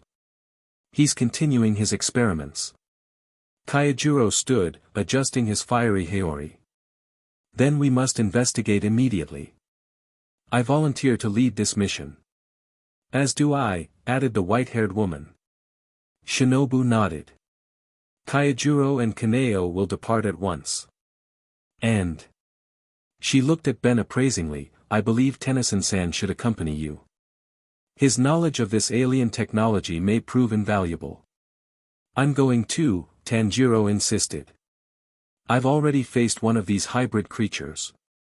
As have I, came a shout from outside the doors, which burst open to reveal Inosuke in his boar mask, clearly having been eavesdropping. The great Inosuke Hashira demands to join the hunt. Shinobu's smile tightened almost imperceptibly. Very well. The 5 of you will depart immediately for the northern village. Report everything you find and take no unnecessary risks. Ben felt relief wash over him. Action was always better than sitting around waiting. And if Riel was behind these time distortions, this might be his chance to recover the chronovariant shifter and find a way home. Well then, Kaijuro said, clapping Ben on the shoulder with enough force to nearly knock him over, it seems we're to be comrades in battle, Tennyson. Let us depart at once. As the meeting dispersed and preparations for departure began, Ben noticed Tanjiro speaking quietly with Shinobu in the corner. Though he couldn't hear their conversation, the serious expressions on both their faces suggested it concerned him, or more specifically, the Omnitrix and its ongoing analysis of demon DNA. Ben glanced down at the device, which had settled back to its normal state for now. Whatever new transformation might be brewing within it, he had a feeling he'd find out sooner rather than later. The journey north took 2 days, 2 days that would have been impossibly tedious without Kaijuro Rengoku's boundless enthusiasm and seemingly inexhaustible supply of stories. The flame Hashira treated every moment of the journey as an adventure, from fording small streams, a magnificent opportunity to feel the embrace of nature's waters, to making camp, under the watchful eyes of our ancestors in the stars. Is he always like this? Ben whispered to Tanjiro as they walked behind Kaijuro, who was loudly proclaiming the beauty of the forest path ahead. Tanjiro smiled. Rengoku-san finds joy in everything. It makes him both a great warrior and a great teacher. Indeed. Kaijuro spun around, having apparently heard them despite being several paces ahead. Life must be lived with passion, young Ben. Especially for those of us who face death daily. Ben couldn't help but grin. Kaijuro reminded him a bit of Grandpa Max, if Grandpa Max had flaming hair, superhuman strength, and carried a sword instead of an RV full of alien tech. Kaneo Tsuyuri, the white-haired Hashira who had joined their expedition, was Kaijuro's temperamental opposite. Where he was loud and expressive, she was quiet and reserved, often communicating with nods or brief sentences. But Ben noticed how her eyes missed nothing, constantly scanning their surroundings with a precision that reminded him of Gwen at her most focused. Inosuke, naturally, spent most of the journey either competing with Kaijuro in feats of strength or racing ahead to scout, returning with boastful reports of dangers he'd already vanquished, most of which Ben suspected were greatly exaggerated. As they climbed a ridge on the second day, Kaijuro raised his hand for the group to halt. Ahead, nestled in a valley below, lay their destination, a medium-sized village surrounded by terraced rice fields and forest. Something's wrong, Kaneo said softly, speaking for the first time in hours. Ben followed her gaze and immediately saw what she meant. The village appeared normal at first glance, but the longer he looked, the more oddities became apparent. Some buildings seemed to shimmer, their outlines blurring as if seen through heat waves. The movements of villagers below seemed disjointed, some moving at normal speed, others appearing to move in slow motion, and still others flickering rapidly from one position to another like a glitching video game. The time distortions, Ben said grimly. Just like the report mentioned. I've never seen anything like it, Tanjiro murmured, his eyes wide. Kaijuro stroked his flaming beard thoughtfully. We must proceed with caution. These effects may impact us as well once we enter their range. I can scout ahead, Ben suggested, activating the Omnitrix. XLR-8 can move fast enough that temporal distortions might affect him less. No, Kaneo said firmly. We stay together. Unknown effects like these could separate us permanently if we're not careful. Ben reluctantly lowered his hand from the Omnitrix. Fair point. We approach as a unit, Kaijuro decided. Weapons ready, senses alert. Tennyson-san, prepare to transform if needed, but conserve your strength until we understand what we're facing. They descended toward the village in tight formation, Kaijuro and Kaneo in front, Ben and Tanjiro in the middle, and Inosuke covering the rear. As they approached the outer fields, the air itself seemed to thicken, taking on an oily, shimmering quality. "I feel strange," Tanjiro said, his pace slowing unnaturally. Ben noticed it too, a heaviness in his limbs, as if he were moving through water. Around them, the landscape occasionally flickered, showing momentary glimpses of different times of day, shadows lengthening and shortening, clouds racing overhead, stars briefly visible in a daylight sky. "The chronovariant shifter is definitely causing this," Ben confirmed. "It's destabilizing the temporal field around the village." "In words we can understand, Tennyson," Inosuke demanded from behind. "Time is broken here," Ben simplified. "Moving faster in some places, slower in others, sometimes jumping forward or backward." As if to illustrate his point, a farmer working in a nearby field suddenly vanished from his position, reappearing several yards away in the middle of a different action, looking disoriented and frightened. The group pressed on, moving slower as the temporal effects intensified. Reaching the village proper required considerable effort, each step feeling as though they were fighting against an invisible current. The village center was eerily quiet despite the number of people visible. Many sat or stood still, apparently trapped in pockets of slowed time. Others moved normally but repeated the same actions over and over, caught in small temporal loops. A few villagers noticed their arrival, eyes widening with recognition of the demon slayer uniforms. An elderly man approached, moving with deliberate slowness to counteract the temporal fluctuations around him. "Demon slayers," he said, his voice alternating between normal speed and an unnerving slowness. "Thank the gods you've come." Kaijuro stepped forward. "What happened here, elder?" "A strange creature came 3 nights ago," the man explained, gesturing toward the mountains beyond the village. "Blue skin, many arms. It brought with it a glowing device. Since then, time has misbehaved. And worse, it left behind monsters unlike any demons we've seen before." "Rigel," Ben confirmed. "Where exactly did he go?" The elder pointed toward a path leading up into the forested mountains. "To the old shrine. No one who has followed has returned, or rather, parts of them have returned, at different times, never whole." A chill ran down Ben's spine at this description. The chronovariant shifter's effects were clearly more dangerous than he'd realized. "We need to reach that shrine," Ben said decisively. "If Rigel left the device there, I might be able to reverse these effects." Kaijuro nodded. "Then that is our destination. Elder, gather your people in the center of the village if you can. We will deal with this disturbance." As the group prepared to leave, Tanjiro suddenly stiffened, his heightened sense of smell detecting something. "Demon scent," he warned, hand moving to his sword. "Close, and strange." "How strange?" Kaneo asked, already drawing her blade. "Like the hybrid creature we fought before," Tanjiro explained, "but multiplied. Many of them." As if summoned by his words, shapes emerged from between the buildings, humanoid figures with blue-tinged skin, extra limbs, and distorted features that blended demon and alien characteristics. Unlike the prototype Ben had faced previously, these moved with coordination, surrounding the group with tactical precision. "Rigel's been busy," Ben observed grimly. "These aren't random experiments anymore. They're an army. Doesn't matter how many there are." Inosuke shouted, drawing his serrated blades. "More kills for me." "Wait." Ben called, but Inosuke had already charged the nearest hybrid, his dual swords flashing in the strange, temporally distorted light. To everyone's surprise, the blades connected, and sank deep into the creature's flesh.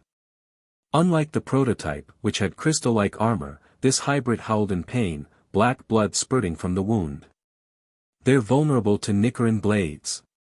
Tanjiro realized, unsheathing his own sword. Different composition, Ben theorized quickly. Rigel must have altered the formula, sacrificing defense for numbers. The hybrid demons attacked en masse, moving with unnatural speed made even more disorienting by the temporal fluctuations affecting the area. One moment, a creature would appear to move in slow motion, the next, it would blur forward with impossible velocity. Ben activated the Omnitrix. Time to even the odds. He transformed in a flash of green light into a small, blue, monkey-like alien with 4 arms and a prehensile tail. Spider Monkey.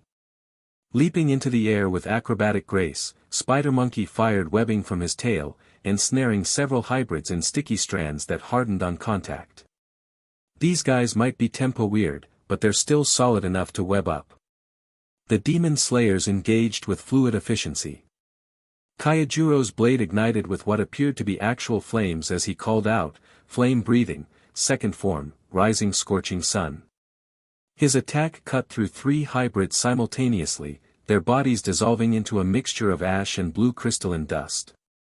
Kaneo moved with such precision it seemed she could predict the temporal fluctuations, adjusting her attacks to strike exactly when a hybrid materialized from a time skip. Tanjiro employed his water-breathing techniques, his blade flowing like liquid through the air, finding gaps in the hybrid's defenses. Even Inosuke, for all his wild aggression, displayed impressive adaptability, using his unique dual-wielding style to create unpredictable attack patterns that the hybrids couldn't anticipate. Spider Monkey swung between buildings, using his agility and webbing to contain and control the battlefield. "We need to push through to the mountain path," he called down to the others. "These things are just a distraction." Kaijuro nodded in understanding, gesturing for the others to form up around him.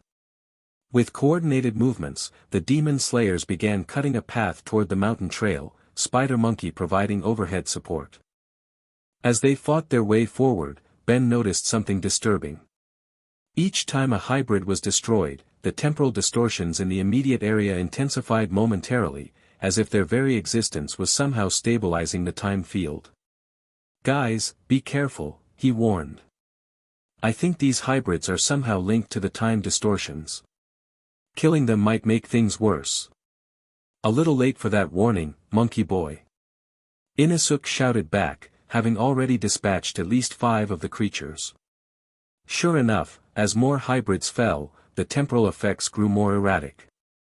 Buildings flickered between states of repair and disrepair. The ground beneath them occasionally shifted, forcing them to adjust their footing constantly. "We need to reach the source." Kaneo called out, her voice uncharacteristically urgent. "The shrine." Fighting their way to the edge of the village, the group finally broke through the line of hybrids and reached the mountain path. Behind them, the remaining creatures hesitated, as if forbidden to leave the village confines. "They're not following," Tanjiro observed, catching his breath. "Why? Territorial programming, maybe?" Spider Monkey suggested, dropping from a tree branch and transforming back into Ben with a flash of green light. "Or they're anchored to specific time fields. Either way, we press on," Kaijuro decided, wiping black blood from his blade. "The shrine awaits." The path up the mountain grew steeper and narrower, forcing them to proceed in single file. The temporal distortions continued but changed in nature. Instead of the chaotic fluctuations in the village, here they encountered distinct bubbles of altered time. One section of path might be experiencing nightfall while just steps away bright noon sunshine prevailed. "This is getting worse the closer we get," Ben noted, careful to stay close to Tanjiro ahead of him. "The chronovariant shifter must be operating at full power. What happens if we walk through one of these bubbles?" Inosuke asked, poking a stick into an area where snow was falling despite the summer heat everywhere else. "Best case. You experience different weather," Ben replied. "Worst case. You age decades in seconds or get split into temporal copies of yourself." Inosuke hastily withdrew the stick, which had frosted over where it penetrated the bubble. After an hour of careful navigation, they reached a plateau near the mountain summit. There, nestled among ancient trees, stood a traditional Shinto shrine, or rather, multiple overlapping versions of the same shrine. The building seemed to exist in several states simultaneously, from newly constructed to ancient and crumbling, all occupying the same space. "There's the source," Ben said, pointing to the center of the shrine complex where a familiar glow pulsed rhythmically. The chronovariant shifter, or half of it, at least. What do you mean, half of it? Tanjiro asked. When Rigel and I were pulled into the portal, the device split. Part of it came with us to this dimension. He must have repaired his half. So what's our plan? Kaijuro asked, eyes fixed on the glowing device. I need to get to it and shut it down, Ben explained. But it won't be that simple. Temporal fields this unstable are dangerous to cross directly. And I smell demons, Tanjiro added grimly. Many of them, within the shrine. More hybrids? Kaneo asked. Tanjiro shook his head. Different. Something, stronger. Ben activated the Omnitrix again. I'll go first.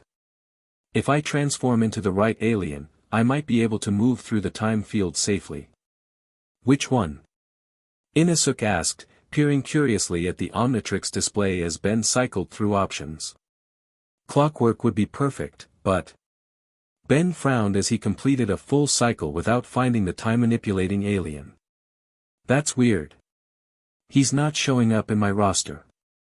The temporal interference might be affecting your device, Kaneo suggested, displaying surprising insight into the technology despite her previous silence on the matter. Maybe. Ben continued cycling until he found a usable alternative. This'll have to do. He slammed his hand down on the Omnitrix, transforming in a green flash. Big chill. Ben's voice had become a chilling whisper as he transformed into a moth-like alien with blue skin and large wings. I can phase through the temporal fields rather than trying to physically cross them. We'll follow your path, Kaijuro decided. Lead on, Tennyson. Big Chill spread his wings and took to the air, flying toward the shrine in a direct line. As he approached the first temporal boundary, he concentrated, turning intangible. His ethereal form passed through the distortion with only minor resistance, like moving through thick syrup rather than air. It's working, he called back to the others. But stay close together. The boundaries shift constantly. The demon slayers followed carefully, Kaijuro leading with Kaneo close behind, Tanjiro and Inosuke bringing up the rear. Big Chill flew ahead, marking the safest path through the overlapping time fields. As they penetrated deeper into the shrine complex, Big Chill became aware of movement within the buildings, shadowy figures watching from doorways and windows, their forms flickering in and out of temporal sync. We've got company, he warned, hovering above the central courtyard where the chronovariant shifter sat on a stone altar, pulsing with energy. Looks like Rigel left some guards. From the shrine buildings emerged a new type of hybrid, larger than the village attackers, their bodies more refined in design. Where the previous hybrids had been chaotic mishmashes of demon and alien features, these moved with graceful coordination, their blue-tinged skin covered in intricate patterns that seemed to shift and flow with the temporal fluctuations. Upper rank, Tanjiro gasped, recognizing something about them that Ben couldn't. Rigel has modified upper-rank demons. Is that bad? Big Chill asked, dropping lower to regroup with his allies. Very, Kaneo replied tensely. Upper ranks are the most powerful demons under Muzan's direct control. Even one is a deadly threat to multiple Hashiras. And I count 3, Kaijuro added, his usual enthusiasm tempered by serious assessment as he drew his sword. This will be a magnificent battle indeed. The 3 upper-rank hybrids surrounded them, moving in perfect synchronization. Unlike the mindless aggression of the village hybrids, these creatures studied the intruders with calculated intelligence. Demon slayers, one spoke, its voice a disturbing harmony of multiple tones. Our master said you would come. Your master?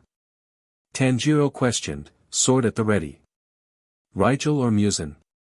The hybrid tilted its head, amused. Both serve the greater design. The merger of powers. They're working together, Big Chill realized with dawning horror. Rigel and Muzan have formed an alliance. Impossible. Kaijuro declared. No demon would share power willingly. Limitation is the enemy of evolution, another hybrid intoned. The master from beyond the stars brings gifts of transcendence. The blood master accepts and amplifies. Enough talk. Inasuk charged forward, unable to contain himself any longer. If you're so evolved, prove it against my blades. The hybrid nearest Inasuk moved with blinding speed, catching both of his swords barehanded. Primitive weapons, it hissed, against advanced design. With a casual twist, it snapped one of Inasuk's blades in half, sending him flying backward with a kick to the chest. Tanjiro barely caught him, both skidding across the courtyard stones. These aren't like the others, Big Chill warned, floating higher to assess the situation. Don't engage directly. Too late. The hybrids attacked in coordinated strikes, forcing the demon slayers into defensive positions. Kaijuro met the challenge head-on, his blade wreathed in flames as he countered the first hybrid's assault.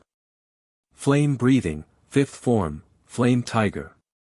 The fiery attack pushed the hybrid back momentarily, but it recovered with unnatural speed, its wounds healing instantly. Big Chill swooped down, exhaling a freezing breath that encased another hybrid in ice. They may be advanced, but they still freeze like everything else. The victory was short-lived. The ice cracked and shattered as the hybrid broke free, apparently unharmed. Cold, it commented dispassionately. A novel sensation, but ineffective. Plan B, then, Big Chill muttered, turning intangible and diving through the creature's chest. He solidified partially while inside, the sudden expansion of mass causing the hybrid to convulse in pain. The tactic worked better, the hybrid staggered backward, black blood oozing from new internal injuries. But even these began to heal almost immediately. Meanwhile, Kaneo and Tanjiro engaged the third hybrid in a coordinated assault, their blades moving in perfect harmony. The hybrid parried their attacks with elongated arms that rippled with muscle, but couldn't land a decisive blow against their coordinated defense. The device.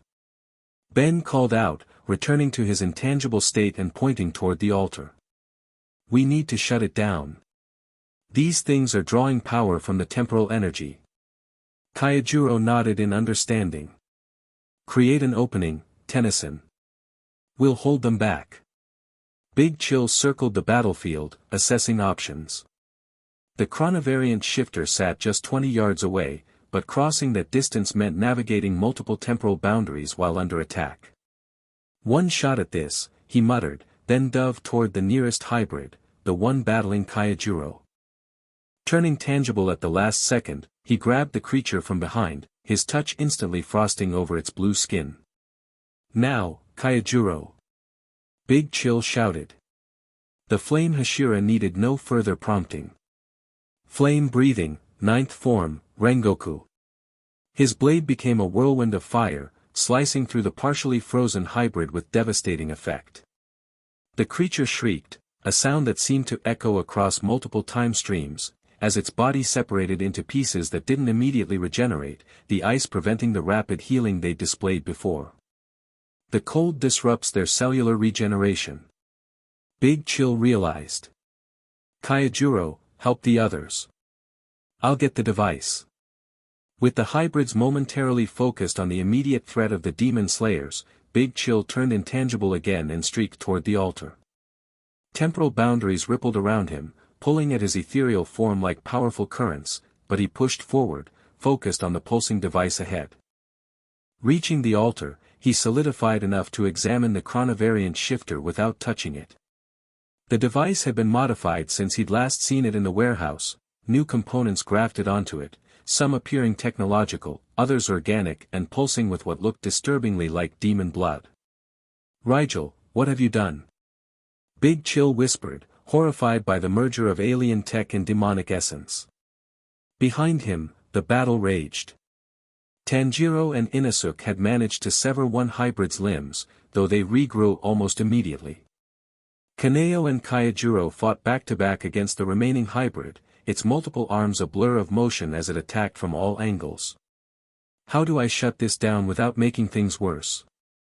Big Chill muttered, carefully examining the device's configuration. His necrophrygian form wasn't as technically adept as gray matter would have been, but he understood enough of Rigel's work to identify the power source, a pulsing core at the device's center, glowing with unnatural light. Here goes nothing. Big Chill reached out, intending to freeze the core solid. But as his hand approached, the Omnitrix symbol on his chest suddenly flashed yellow, emitting a high-pitched whine. What the? Big Chill's form flickered, energy crackling around him as the Omnitrix began to malfunction. The yellow light intensified, spreading across his body in pulsing waves. In the midst of battle, Tanjiro glanced over, sensing the disturbance. Ben! What's happening? The Omnitrix, something's wrong. Big Chill's voice distorted as his form became increasingly unstable. The demon DNA, it's reacting to the temporal energy. The chronovariant shifter seemed to respond to the Omnitrix's distress, its pulsing accelerating, the glow intensifying to match the yellow light enveloping Big Chill. Energy arced between the two devices, creating a feedback loop that caused the temporal boundaries throughout the shrine to fluctuate wildly. The hybrid demons paused in their attacks, their heads turning in unison toward Big Chill and the chronovariant shifter. The merger, one intoned. It begins. Get back. Big Chill shouted to his allies, feeling the Omnitrix's transformation breaking down. I can't control it. With a final surge of yellow energy, Big Chill's form collapsed, reverting to human. But before Ben could even register the change, the Omnitrix activated again automatically, green light giving way to sickly yellow as it initiated a new, uncontrolled transformation. Pain unlike anything Ben had ever experienced tore through his body. Unlike the usual seamless transformations, this felt like being torn apart and reassembled molecule by molecule. His vision blurred, ears filled with a high-pitched ringing, every nerve ending screaming in protest. Tennyson. Kaijuro's voice seemed to come from miles away as the flame Hashira fought to reach him through the maelstrom of temporal energy. The hybrid demons made no move to attack, instead watching with what almost appeared to be reverence as Ben's transformation continued. The yellow light coalesced, solidifying into a new form unlike any alien in the Omnitrix's catalog. When the light finally faded, Ben stood transformed, but not into any familiar alien. His body had grown taller, more muscular, skin taking on a grayish-blue tinge reminiscent of demon flesh but patterned with circuit-like markings that pulsed with yellow light. His eyes glowed a deep crimson, pupils vertical slits like a cat's. From his forehead, small horns curved upward, seemingly made of the same crystalline material as Diamond Head. The Omnitrix symbol remained on his chest, but changed, the hourglass icon now pulsed between green and yellow, surrounded by what looked like veins that spread across his torso. Ben. Tanjiro approached cautiously, sword still raised. Are you still in there? Ben looked down at his transformed hands, flexing fingers tipped with claws that appeared both organic and crystalline. When he spoke, his voice carried the same harmonic quality as the hybrid demons, yet remained recognizably his own. I'm here, he confirmed, though the words felt strange in his new mouth, which contained sharpened teeth. The Omnitrix, it completed its analysis. This is the demon transformation. The hybrid demons dropped to their knees, heads bowed. The perfect fusion, one murmured. The masters will be pleased. I'm not your perfect anything, Ben growled, feeling strange new instincts stirring within him, hunger, aggression, power, but pushing them firmly aside. The Omnitrix had safeguards, his consciousness remained his own despite the transformation. Focusing on the chronovariant shifter, which continued to pulse in harmony with his new form, Ben reached out with instinctive understanding.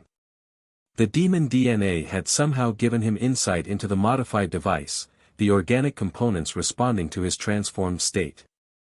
I can shut it down, he realized, placing his hands on either side of the device without touching it directly. The demon components recognized this form. Concentrating, Ben channeled energy through his transformed body into the space around the shifter. The temporal boundaries between them shimmered, then began to contract as he exerted control over them.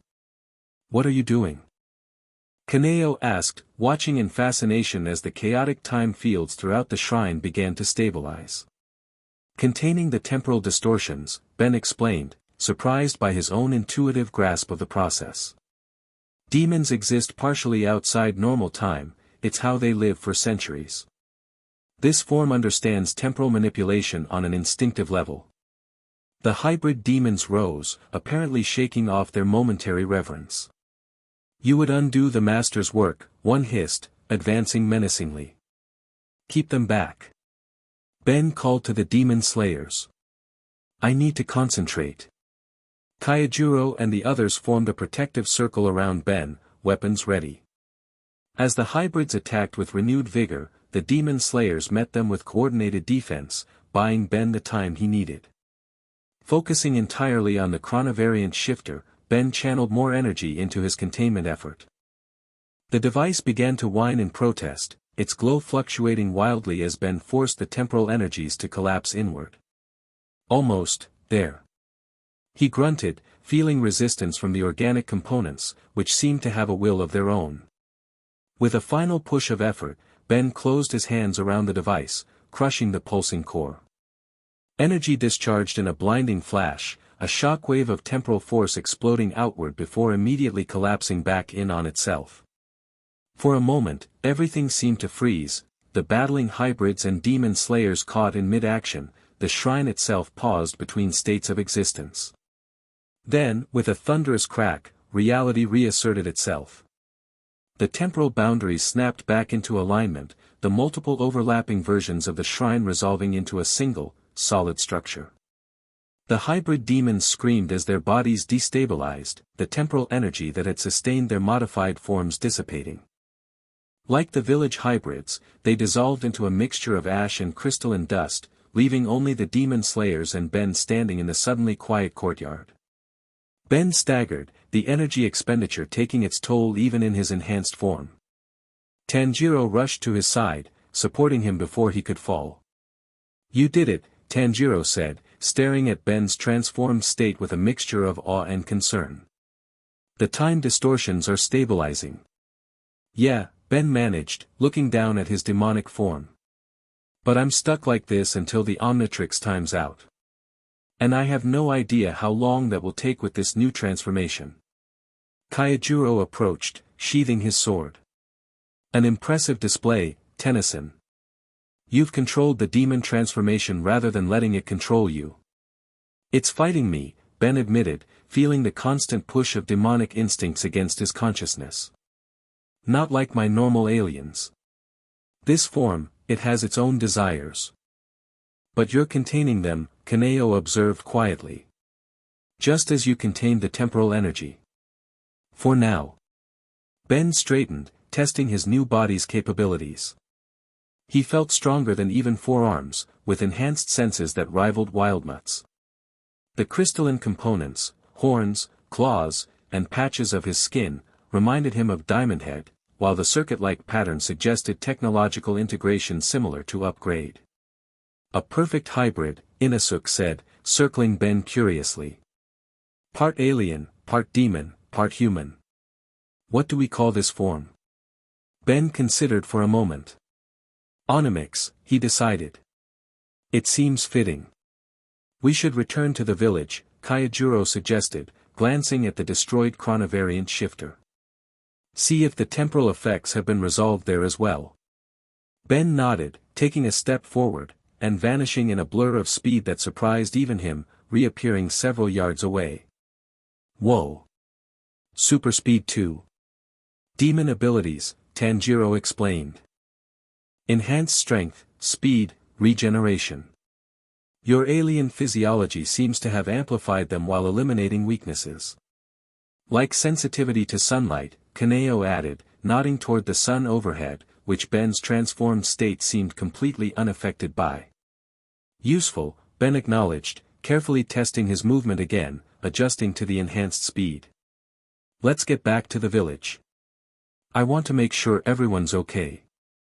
The journey down the mountain took a fraction of the time their ascent had, with the temporal boundaries now gone and Ben's new form allowing him to move with incredible speed while still maintaining control.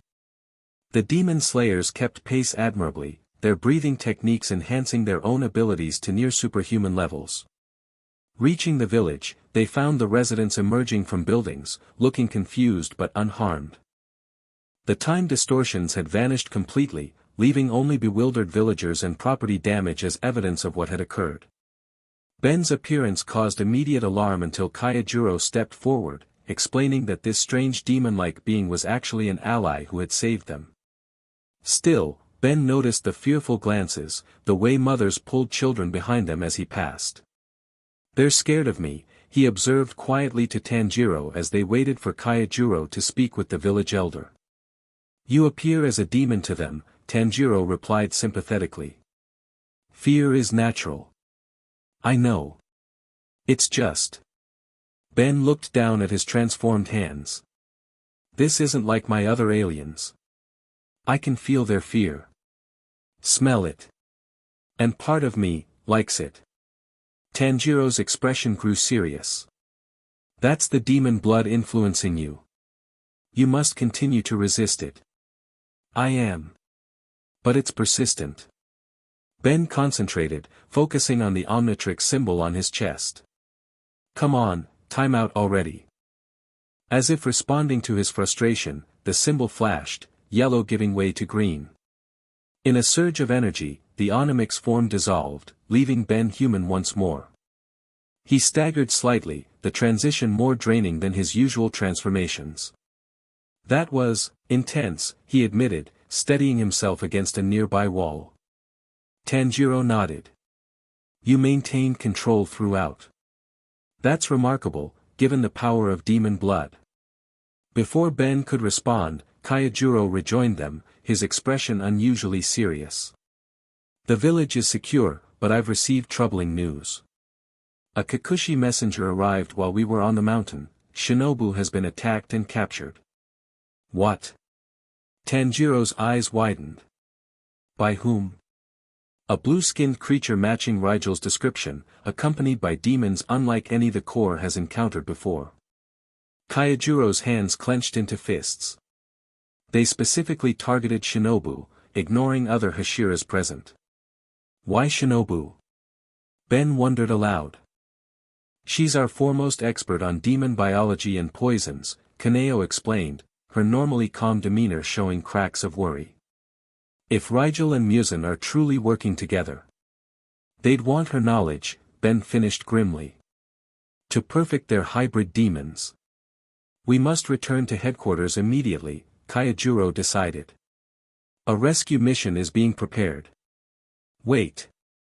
Ben activated the Omnitrix again, cycling through his roster. "I destroyed the chronovariant shifter, but I should check for any other alien tech Rigel might have left behind." He transformed into gray matter, the diminutive alien's enhanced intelligence ideal for the task. After thoroughly examining the remains of the device and searching the shrine, he found fragments of alien technology but nothing intact or functional. Rigel took the essential components with him, gray matter concluded before transforming back. "But I've learned enough about how he's modifying the tech to integrate demon biology. He's creating a bridge between science and the supernatural." "To what end?" Tanjiro asked. "Power," Ben said simply. "For both him and Muzan. Rigel gets access to demon supernatural abilities, while Muzan gains alien technology that could overcome his weaknesses, like vulnerability to sunlight." The implications silenced them all momentarily. A Muzan who could walk in daylight would be nearly unstoppable. "Then we must stop them before they achieve this goal," Kaijuro declared. "Starting with rescuing Shinobu and whatever knowledge they hope to extract from her." The group gathered their equipment and prepared for immediate departure. As they left the village, now free of temporal distortions but forever changed by what had occurred, Ben glanced down at the Omnitrix. The face appeared normal now, but he could feel something different about it, a new presence among his transformation roster, the Onomic's form waiting to be called upon again. A form born of demon blood and alien technology, powerful beyond anything he'd wielded before.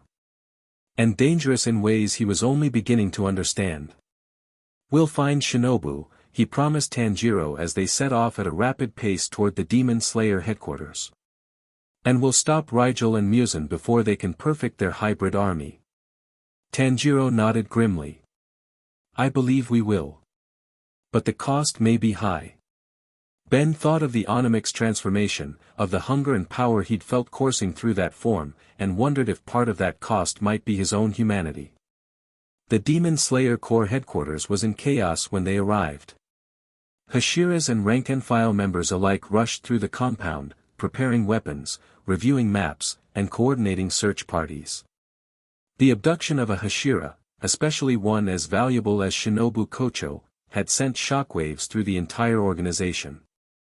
Kaijuro immediately reported to the command center, where several other Hashiras had gathered. Ben, Tanjiro, and the others waited outside, catching fragments of the urgent discussion within.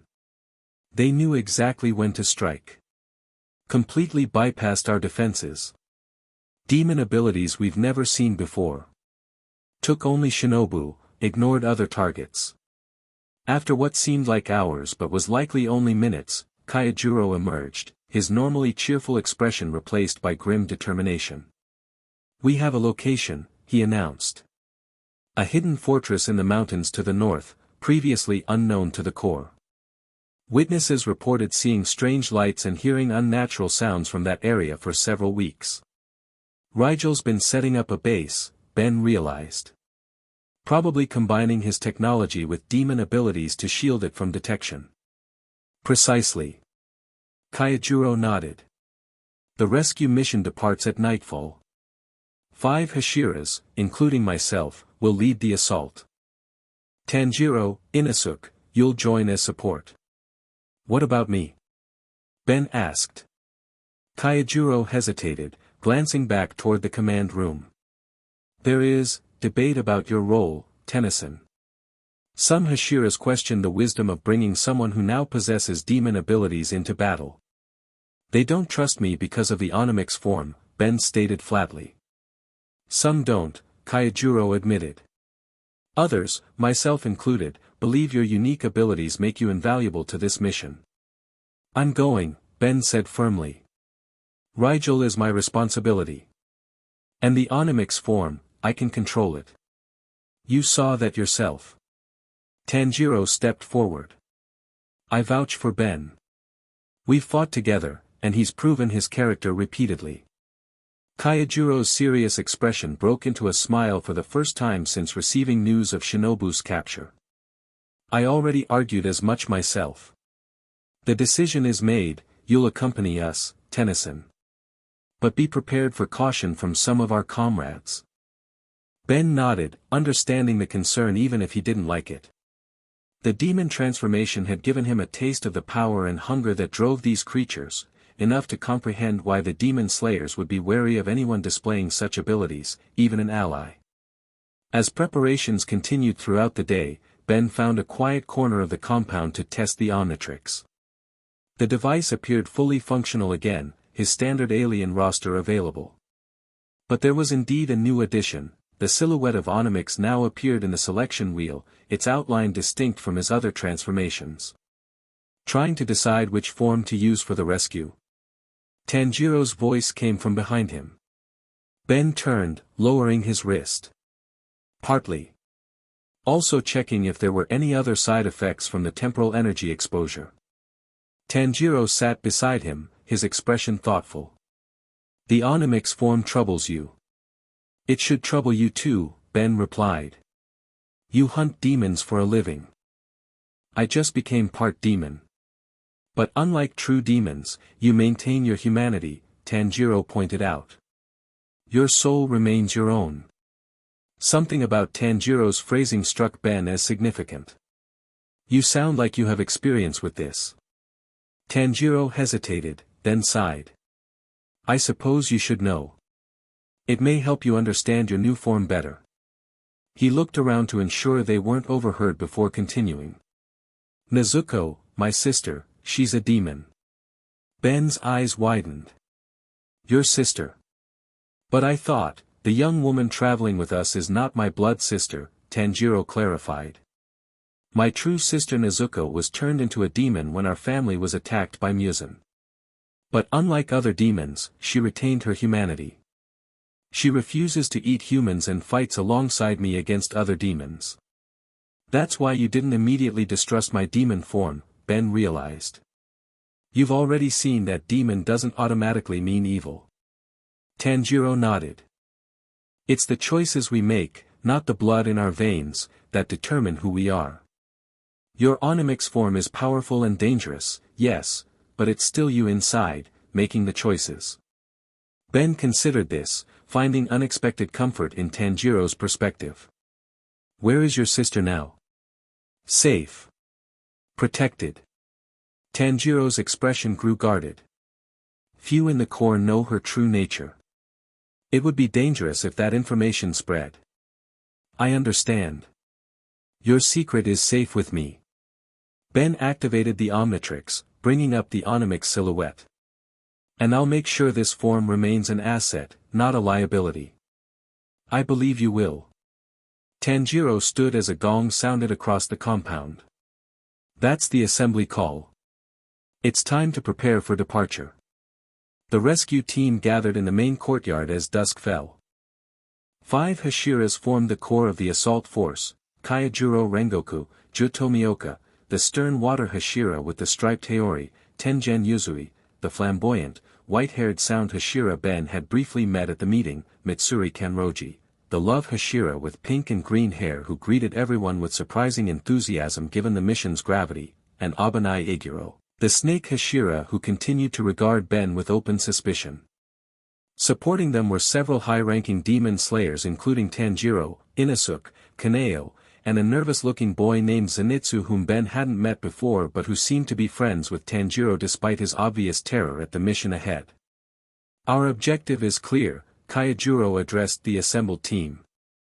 Locate and rescue Hashira Shinobu Kocho from the enemy fortress. Secondary objectives include gathering intelligence on the enemy's capabilities and, if possible, eliminating high-value targets. Ju stepped forward. Based on reconnaissance, the fortress is guarded by both conventional demons and the new hybrid-type Tennyson encountered.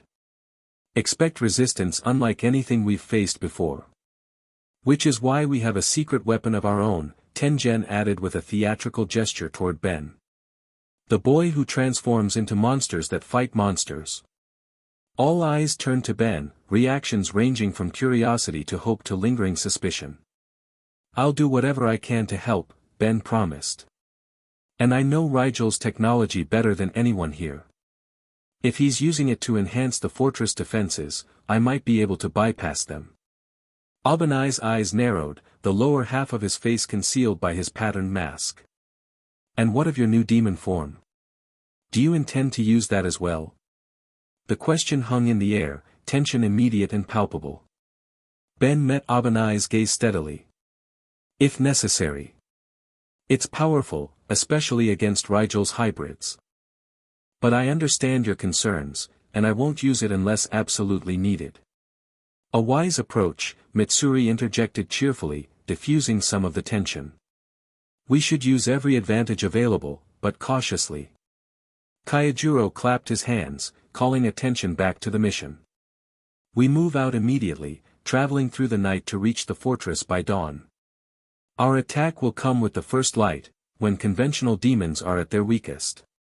Unless these new hybrids have overcome that weakness, Ju noted soberly. Either way, we must be prepared for anything, Kaijuro concluded. For Shinobu, for the Corps, for humanity, we cannot fail in this mission. The assembled demon slayers raised their swords in salute, determination evident in every face. Ben found himself moved by their courage and unity of purpose. These were warriors facing odds most people couldn't imagine, armed primarily with swords against supernatural threats. Yet they showed no hesitation, only resolve. As the group dispersed to make final preparations, Zenitsu sidled up to Ben, eyeing the Omnitrix with nervous curiosity. So you're the shapeshifter Tanjiro told me about, he asked, voice quavering slightly. The one who turns into different creatures. That's me, Ben confirmed. Ben Tennyson. And it doesn't hurt. Turning into monsters. Zenitsu seemed genuinely concerned, which Ben found oddly touching. Not usually. The Omnitrix handles the transformation process pretty smoothly. The new demon form was rough, but that was unusual. Zenitsu glanced around nervously before leaning closer. Tanjiro says you're from the future. Is it better there? Are there still demons? Ben considered how to answer. Where I'm from, there are no demons like the ones you fight. But there are other dangers, aliens, criminals, people who abuse power. Every time has its monsters, I guess.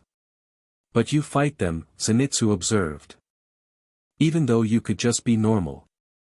Yeah, well. Ben shrugged. When you can help, you should. That's what my grandpa always taught me. Zenitsu nodded thoughtfully, then scurried away as Tengen called for the group to move out. Ben found himself walking alongside Tanjiro as they left the compound, beginning the long night march toward the fortress. Zenitsu's braver than he seems, Tanjiro commented, having overheard part of their conversation. Despite his fear, he never abandons his friends. I've known people like that, Ben replied, thinking of some of his own friends back home. Sometimes the ones who are most afraid are the ones who show true courage. Tanjiro smiled. Exactly. As they journeyed through the night, the demon slayers moved with practiced stealth despite their numbers.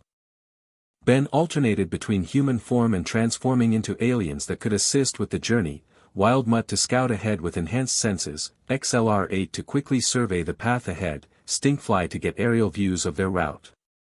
By dawn, as promised, they reached the outskirts of their target. Hidden in a remote mountain valley stood an ancient fortress, its traditional Japanese architecture marred by strange additions that glowed with unnatural light. Crystalline structures protruded from stone walls, and the air around the compound shimmered with energy reminiscent of the temporal distortions they'd encountered in the village. Definitely Rigel's work, Ben confirmed as they observed from a concealed position. He's integrated his technology into the existing structure. How do we get past those barriers? Joe asked, pointing to the shimmering air that surrounded the fortress. Ben studied the energy patterns, activating the Omnitrix. Let me try something. He transformed into a small, green alien with large black eyes and a bulbous head. Brainstorm. The crab-like alien examined the energy field with analytical precision, his enhanced intelligence mapping the patterns within seconds. Fascinating, Brainstorm declared in his formal, slightly pompous voice. Rigel has created a temporal displacement field similar to the chronovariant shifter but modified to function as a barrier rather than a distortion generator. It's designed to shift intruders slightly out of phase with normal time, essentially trapping them between moments. Can you disable it? Kaijuro asked. Not from here, unfortunately. The field is being generated from multiple points within the fortress. However, Brainstorm's cranial plates opened, revealing his brain as energy crackled between the lobes. I can create a temporary synchronization pulse that will allow us to pass through unaffected. The window will be brief, approximately 30 seconds per pulse. Then we'll move in smaller groups, Tengen decided. 3 teams, 30 seconds apart. The plan was quickly organized. Tengen, Mitsuri, and Kaneo would form the first team, creating the initial breach. Kaijuro, Tanjiro, and Inosuke would follow as the second team. Ju, Abanai, Zenitsu, and Ben would form the final group, with Ben generating the synchronization pulse for each crossing. On my signal, Brainstorm instructed, energy building between his brain lobes. 3, 2, 1. Now. A blast of electrical energy shot from Brainstorm's brain, striking the barrier. A section shimmered and stabilized, creating a visible pathway through the temporal field. Go. 25 seconds remaining. Brainstorm called out. The first team dashed forward, Tengen leading with blinding speed. They passed through the opening and immediately engaged the outer guards, hybrid demons who responded with alarming quickness despite the dawn light. As the 30 seconds neared completion, Brainstorm generated a second pulse, reopening the pathway. Second team, proceed. Kaijuro, Tanjiro, and Inosuke charged through, joining the battle beyond. The sounds of combat intensified, swords clashing, demons shrieking, and the distinctive whoosh of breathing techniques being employed. Final pulse, Brainstorm announced, generating the third synchronization wave. Let us proceed with alacrity. The final team crossed the barrier, Brainstorm reverting to human form as they passed through. Ben immediately activated the Omnitrix again, transforming into Four Arms, the four-armed, red-skinned alien powerhouse whose strength would be valuable in the close-quarters combat ahead. The courtyard was chaos. Hybrid demons similar to those they'd encountered in the village, but more refined in design, clashed with demon slayers in a whirlwind of blades and supernatural abilities. What struck Ben immediately was that these hybrids showed no aversion to the morning sunlight now streaming over the fortress walls. They've overcome the sunlight weakness. Four Arms called out, grabbing a hybrid that had lunged at Zenitsu and throwing it bodily into a stone wall. Rigel's modifications are evolving. Then we don't have the advantage we counted on, Joe responded grimly, his water-breathing technique slicing through enemies with fluid precision. We need to find Shinobu quickly. The assault teams fought their way toward the central keep, where intelligence suggested Shinobu was being held. The fortress's layout was confusing, corridors that seemed to lead inward would suddenly turn back on themselves, rooms that appeared connected would have no actual doorways between them. Spatial distortion, Four Arms realized as they regrouped after clearing another section of defenders. Rigel's using technology to alter the interior geometry of the fortress. Can you counter it? Kaijuro asked, wiping demon blood from his blade. Four Arms considered. Not directly. But. He tapped the Omnitrix symbol on his chest, transforming in a flash of green light into a ghostly, gray alien with a single eye and black track lines running across his body. Ghost Freak can phase through the distortions. I'll scout ahead and find a direct path. Be careful, Tanjiro warned. If Rigel anticipated our attack, he may have countermeasures for your abilities as well. Ghost Freak nodded, then turned intangible, floating through the nearest wall. Moving through the fortress in this form, Ben could see the spatial distortions clearly, places where reality folded back on itself, creating impossible architecture. He navigated through them, passing through walls and floors, searching for Shinobu or any sign of the fortress's center.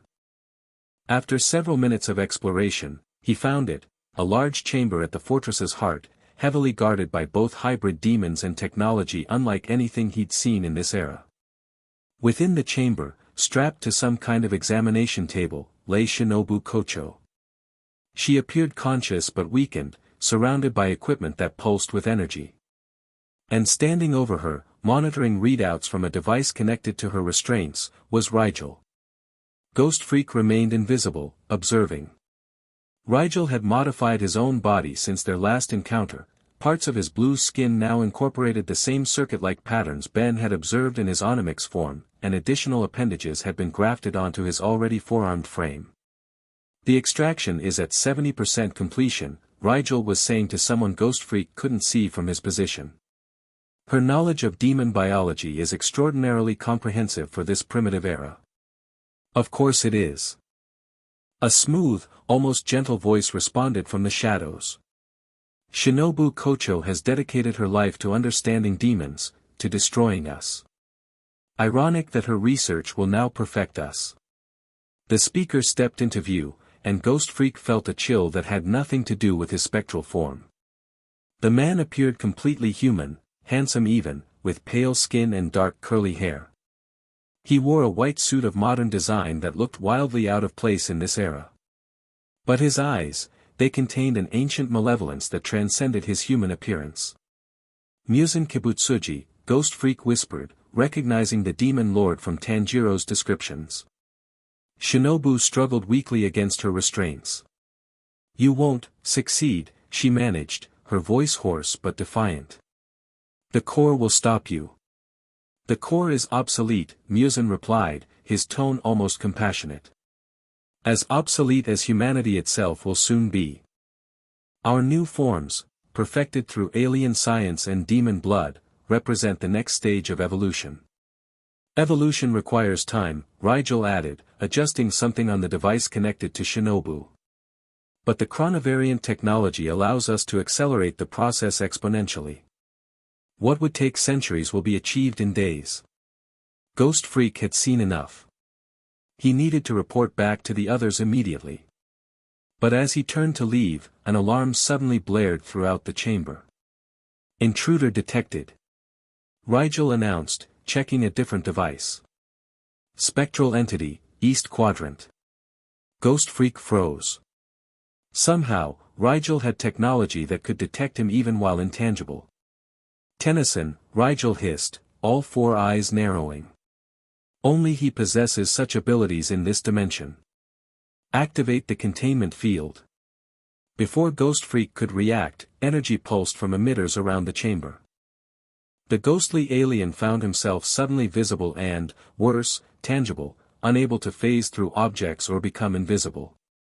Clever adaptation, Ghost Freak commented, dropping all pretense of stealth. But I'm not alone this time, Riel. The demon slayers, Muzan observed calmly. Yes, we anticipated their attempt. They're being dealt with as we speak. As if to emphasize his point, the sounds of intense battle echoed from beyond the chamber walls, but something about the noises struck Ghost Freak as wrong, as if they were being transmitted from somewhere else entirely. Another spatial distortion, he realized. They're not even fighting in the real fortress, are they? Riel's mandibles clicked in what Ben had come to recognize as amusement. A separate pocket of space-time, to be precise. They believe they're fighting their way toward this chamber, but in reality, they're trapped in a recursive loop. While we complete our work undisturbed, Muzan added, examining Shinobu with clinical detachment. Though your arrival is an unexpected bonus, Ben Tennyson. Riel has told me much about your Omnitrix. Ghost Freak assessed his options. Trapped in a containment field, separated from his allies, facing both Riel and Muzan simultaneously, the situation was dire. But the Omnitrix still functioned.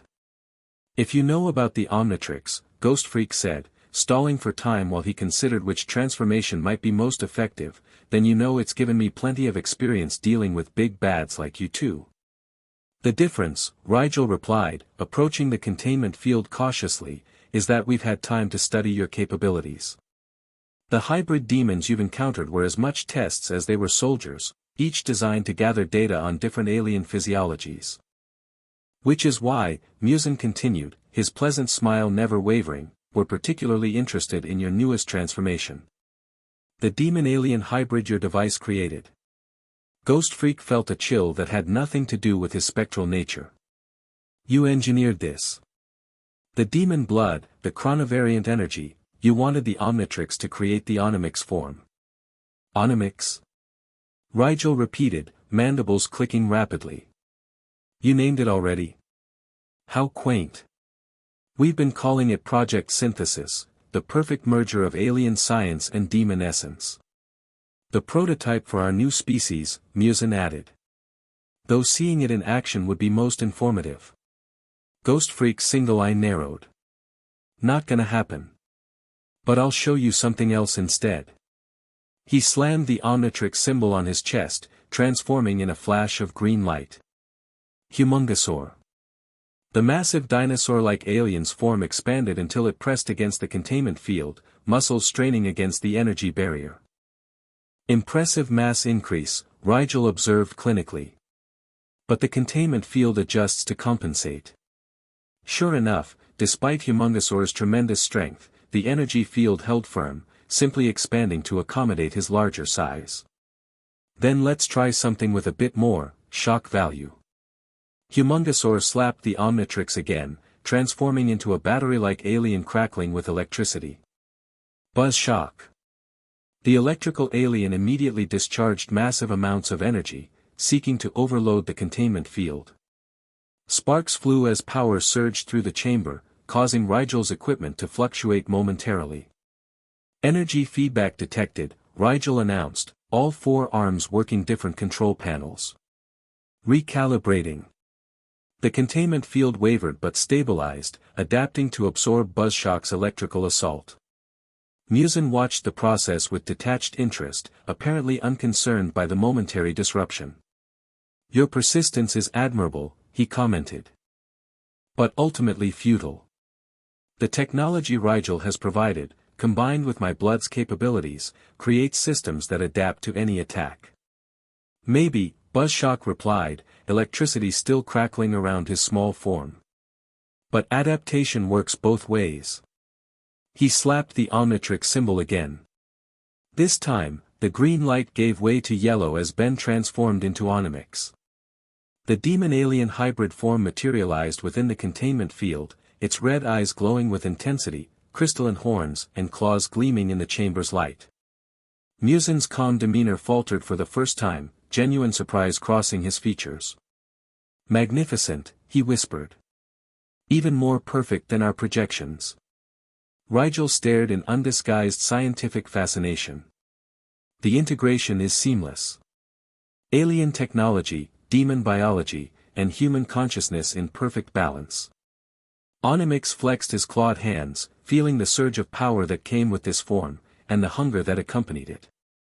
"You wanted to see this transformation?" he asked, voice carrying that unsettling harmonic quality. "Be careful what you wish for." With blinding speed, Omic slammed against the containment field. Unlike his previous forms, this one seemed to resonate with the energy barrier, creating feedback that caused the entire system to fluctuate wildly. "The field is synchronizing with his hybrid signature." Rigel shouted, all 4 arms working frantically to compensate. "It's reading him as authorized." "Of course it is," Muzan observed, still remarkably calm despite the deteriorating situation. "The field was designed to contain aliens or demons, not something that is both and neither simultaneously." With a final surge of effort, Omic pushed through the weakened containment field, shattering it in a cascade of energy.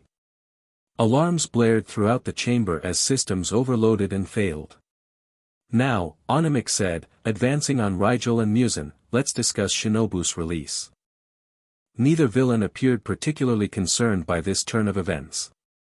Muzan merely straightened his white suit jacket, while Rigel continued monitoring his instruments.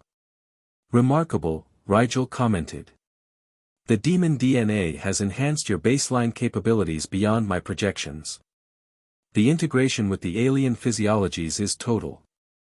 "Stop analyzing and start surrendering," Omic growled. "Or I'll show you just how enhanced these capabilities are." "A demonstration would be informative," Muzan replied, his tone still conversational. "But perhaps not in the way you intend." Before Omic could respond, Muzan moved, faster than even Ben's enhanced senses could track. Suddenly the demon lord was behind him, a hand placed almost gently on Omic's shoulder. "Your form is impressive," Muzan said softly.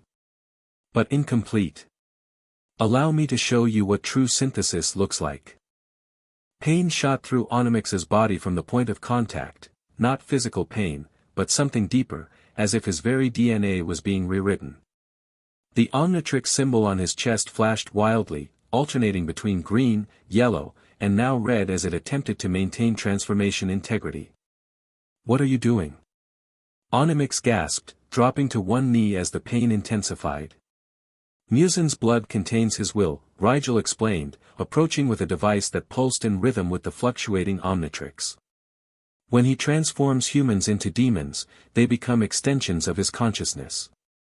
Your hybrid form created an unexpected opportunity, a direct connection to the Omnitrix itself." "He's trying to corrupt the Omnitrix," Omic realized with horror. "To gain control of all my transformations." "Not corruption," Muzan corrected gently. "Perfection. Why fight separately when we could be unified? Your powers joined with mine, imagine the possibilities." The Omnitrix's symbol was now flashing red continuously, warning of critical system failure. Omic felt his consciousness slipping, Muzan's influence spreading through his transformed body like poison. With tremendous effort, he reached for the Omnitrix symbol on his chest. Sorry, not interested, in a merger. He slapped the symbol, triggering an emergency reversion to human form. The transformation collapse sent a feedback surge through Muzan's connection, causing the demon lord to stagger back momentarily. Ben collapsed to his knees, human once more, the Omnitrix on his wrist flashing red and emitting a high-pitched warning tone. Omnitrix safeguard protocols engaged, the device announced in Asmatha's voice, a function Ben had rarely heard activate. Unauthorized genetic manipulation detected. Emergency lockdown initiated. Fascinating, Riel observed, scanning. Something went wrong with this response, please try again. Continue the book with the next chapter. The end. Thank you for watching this video. Please be sure to subscribe to our channel and like this video.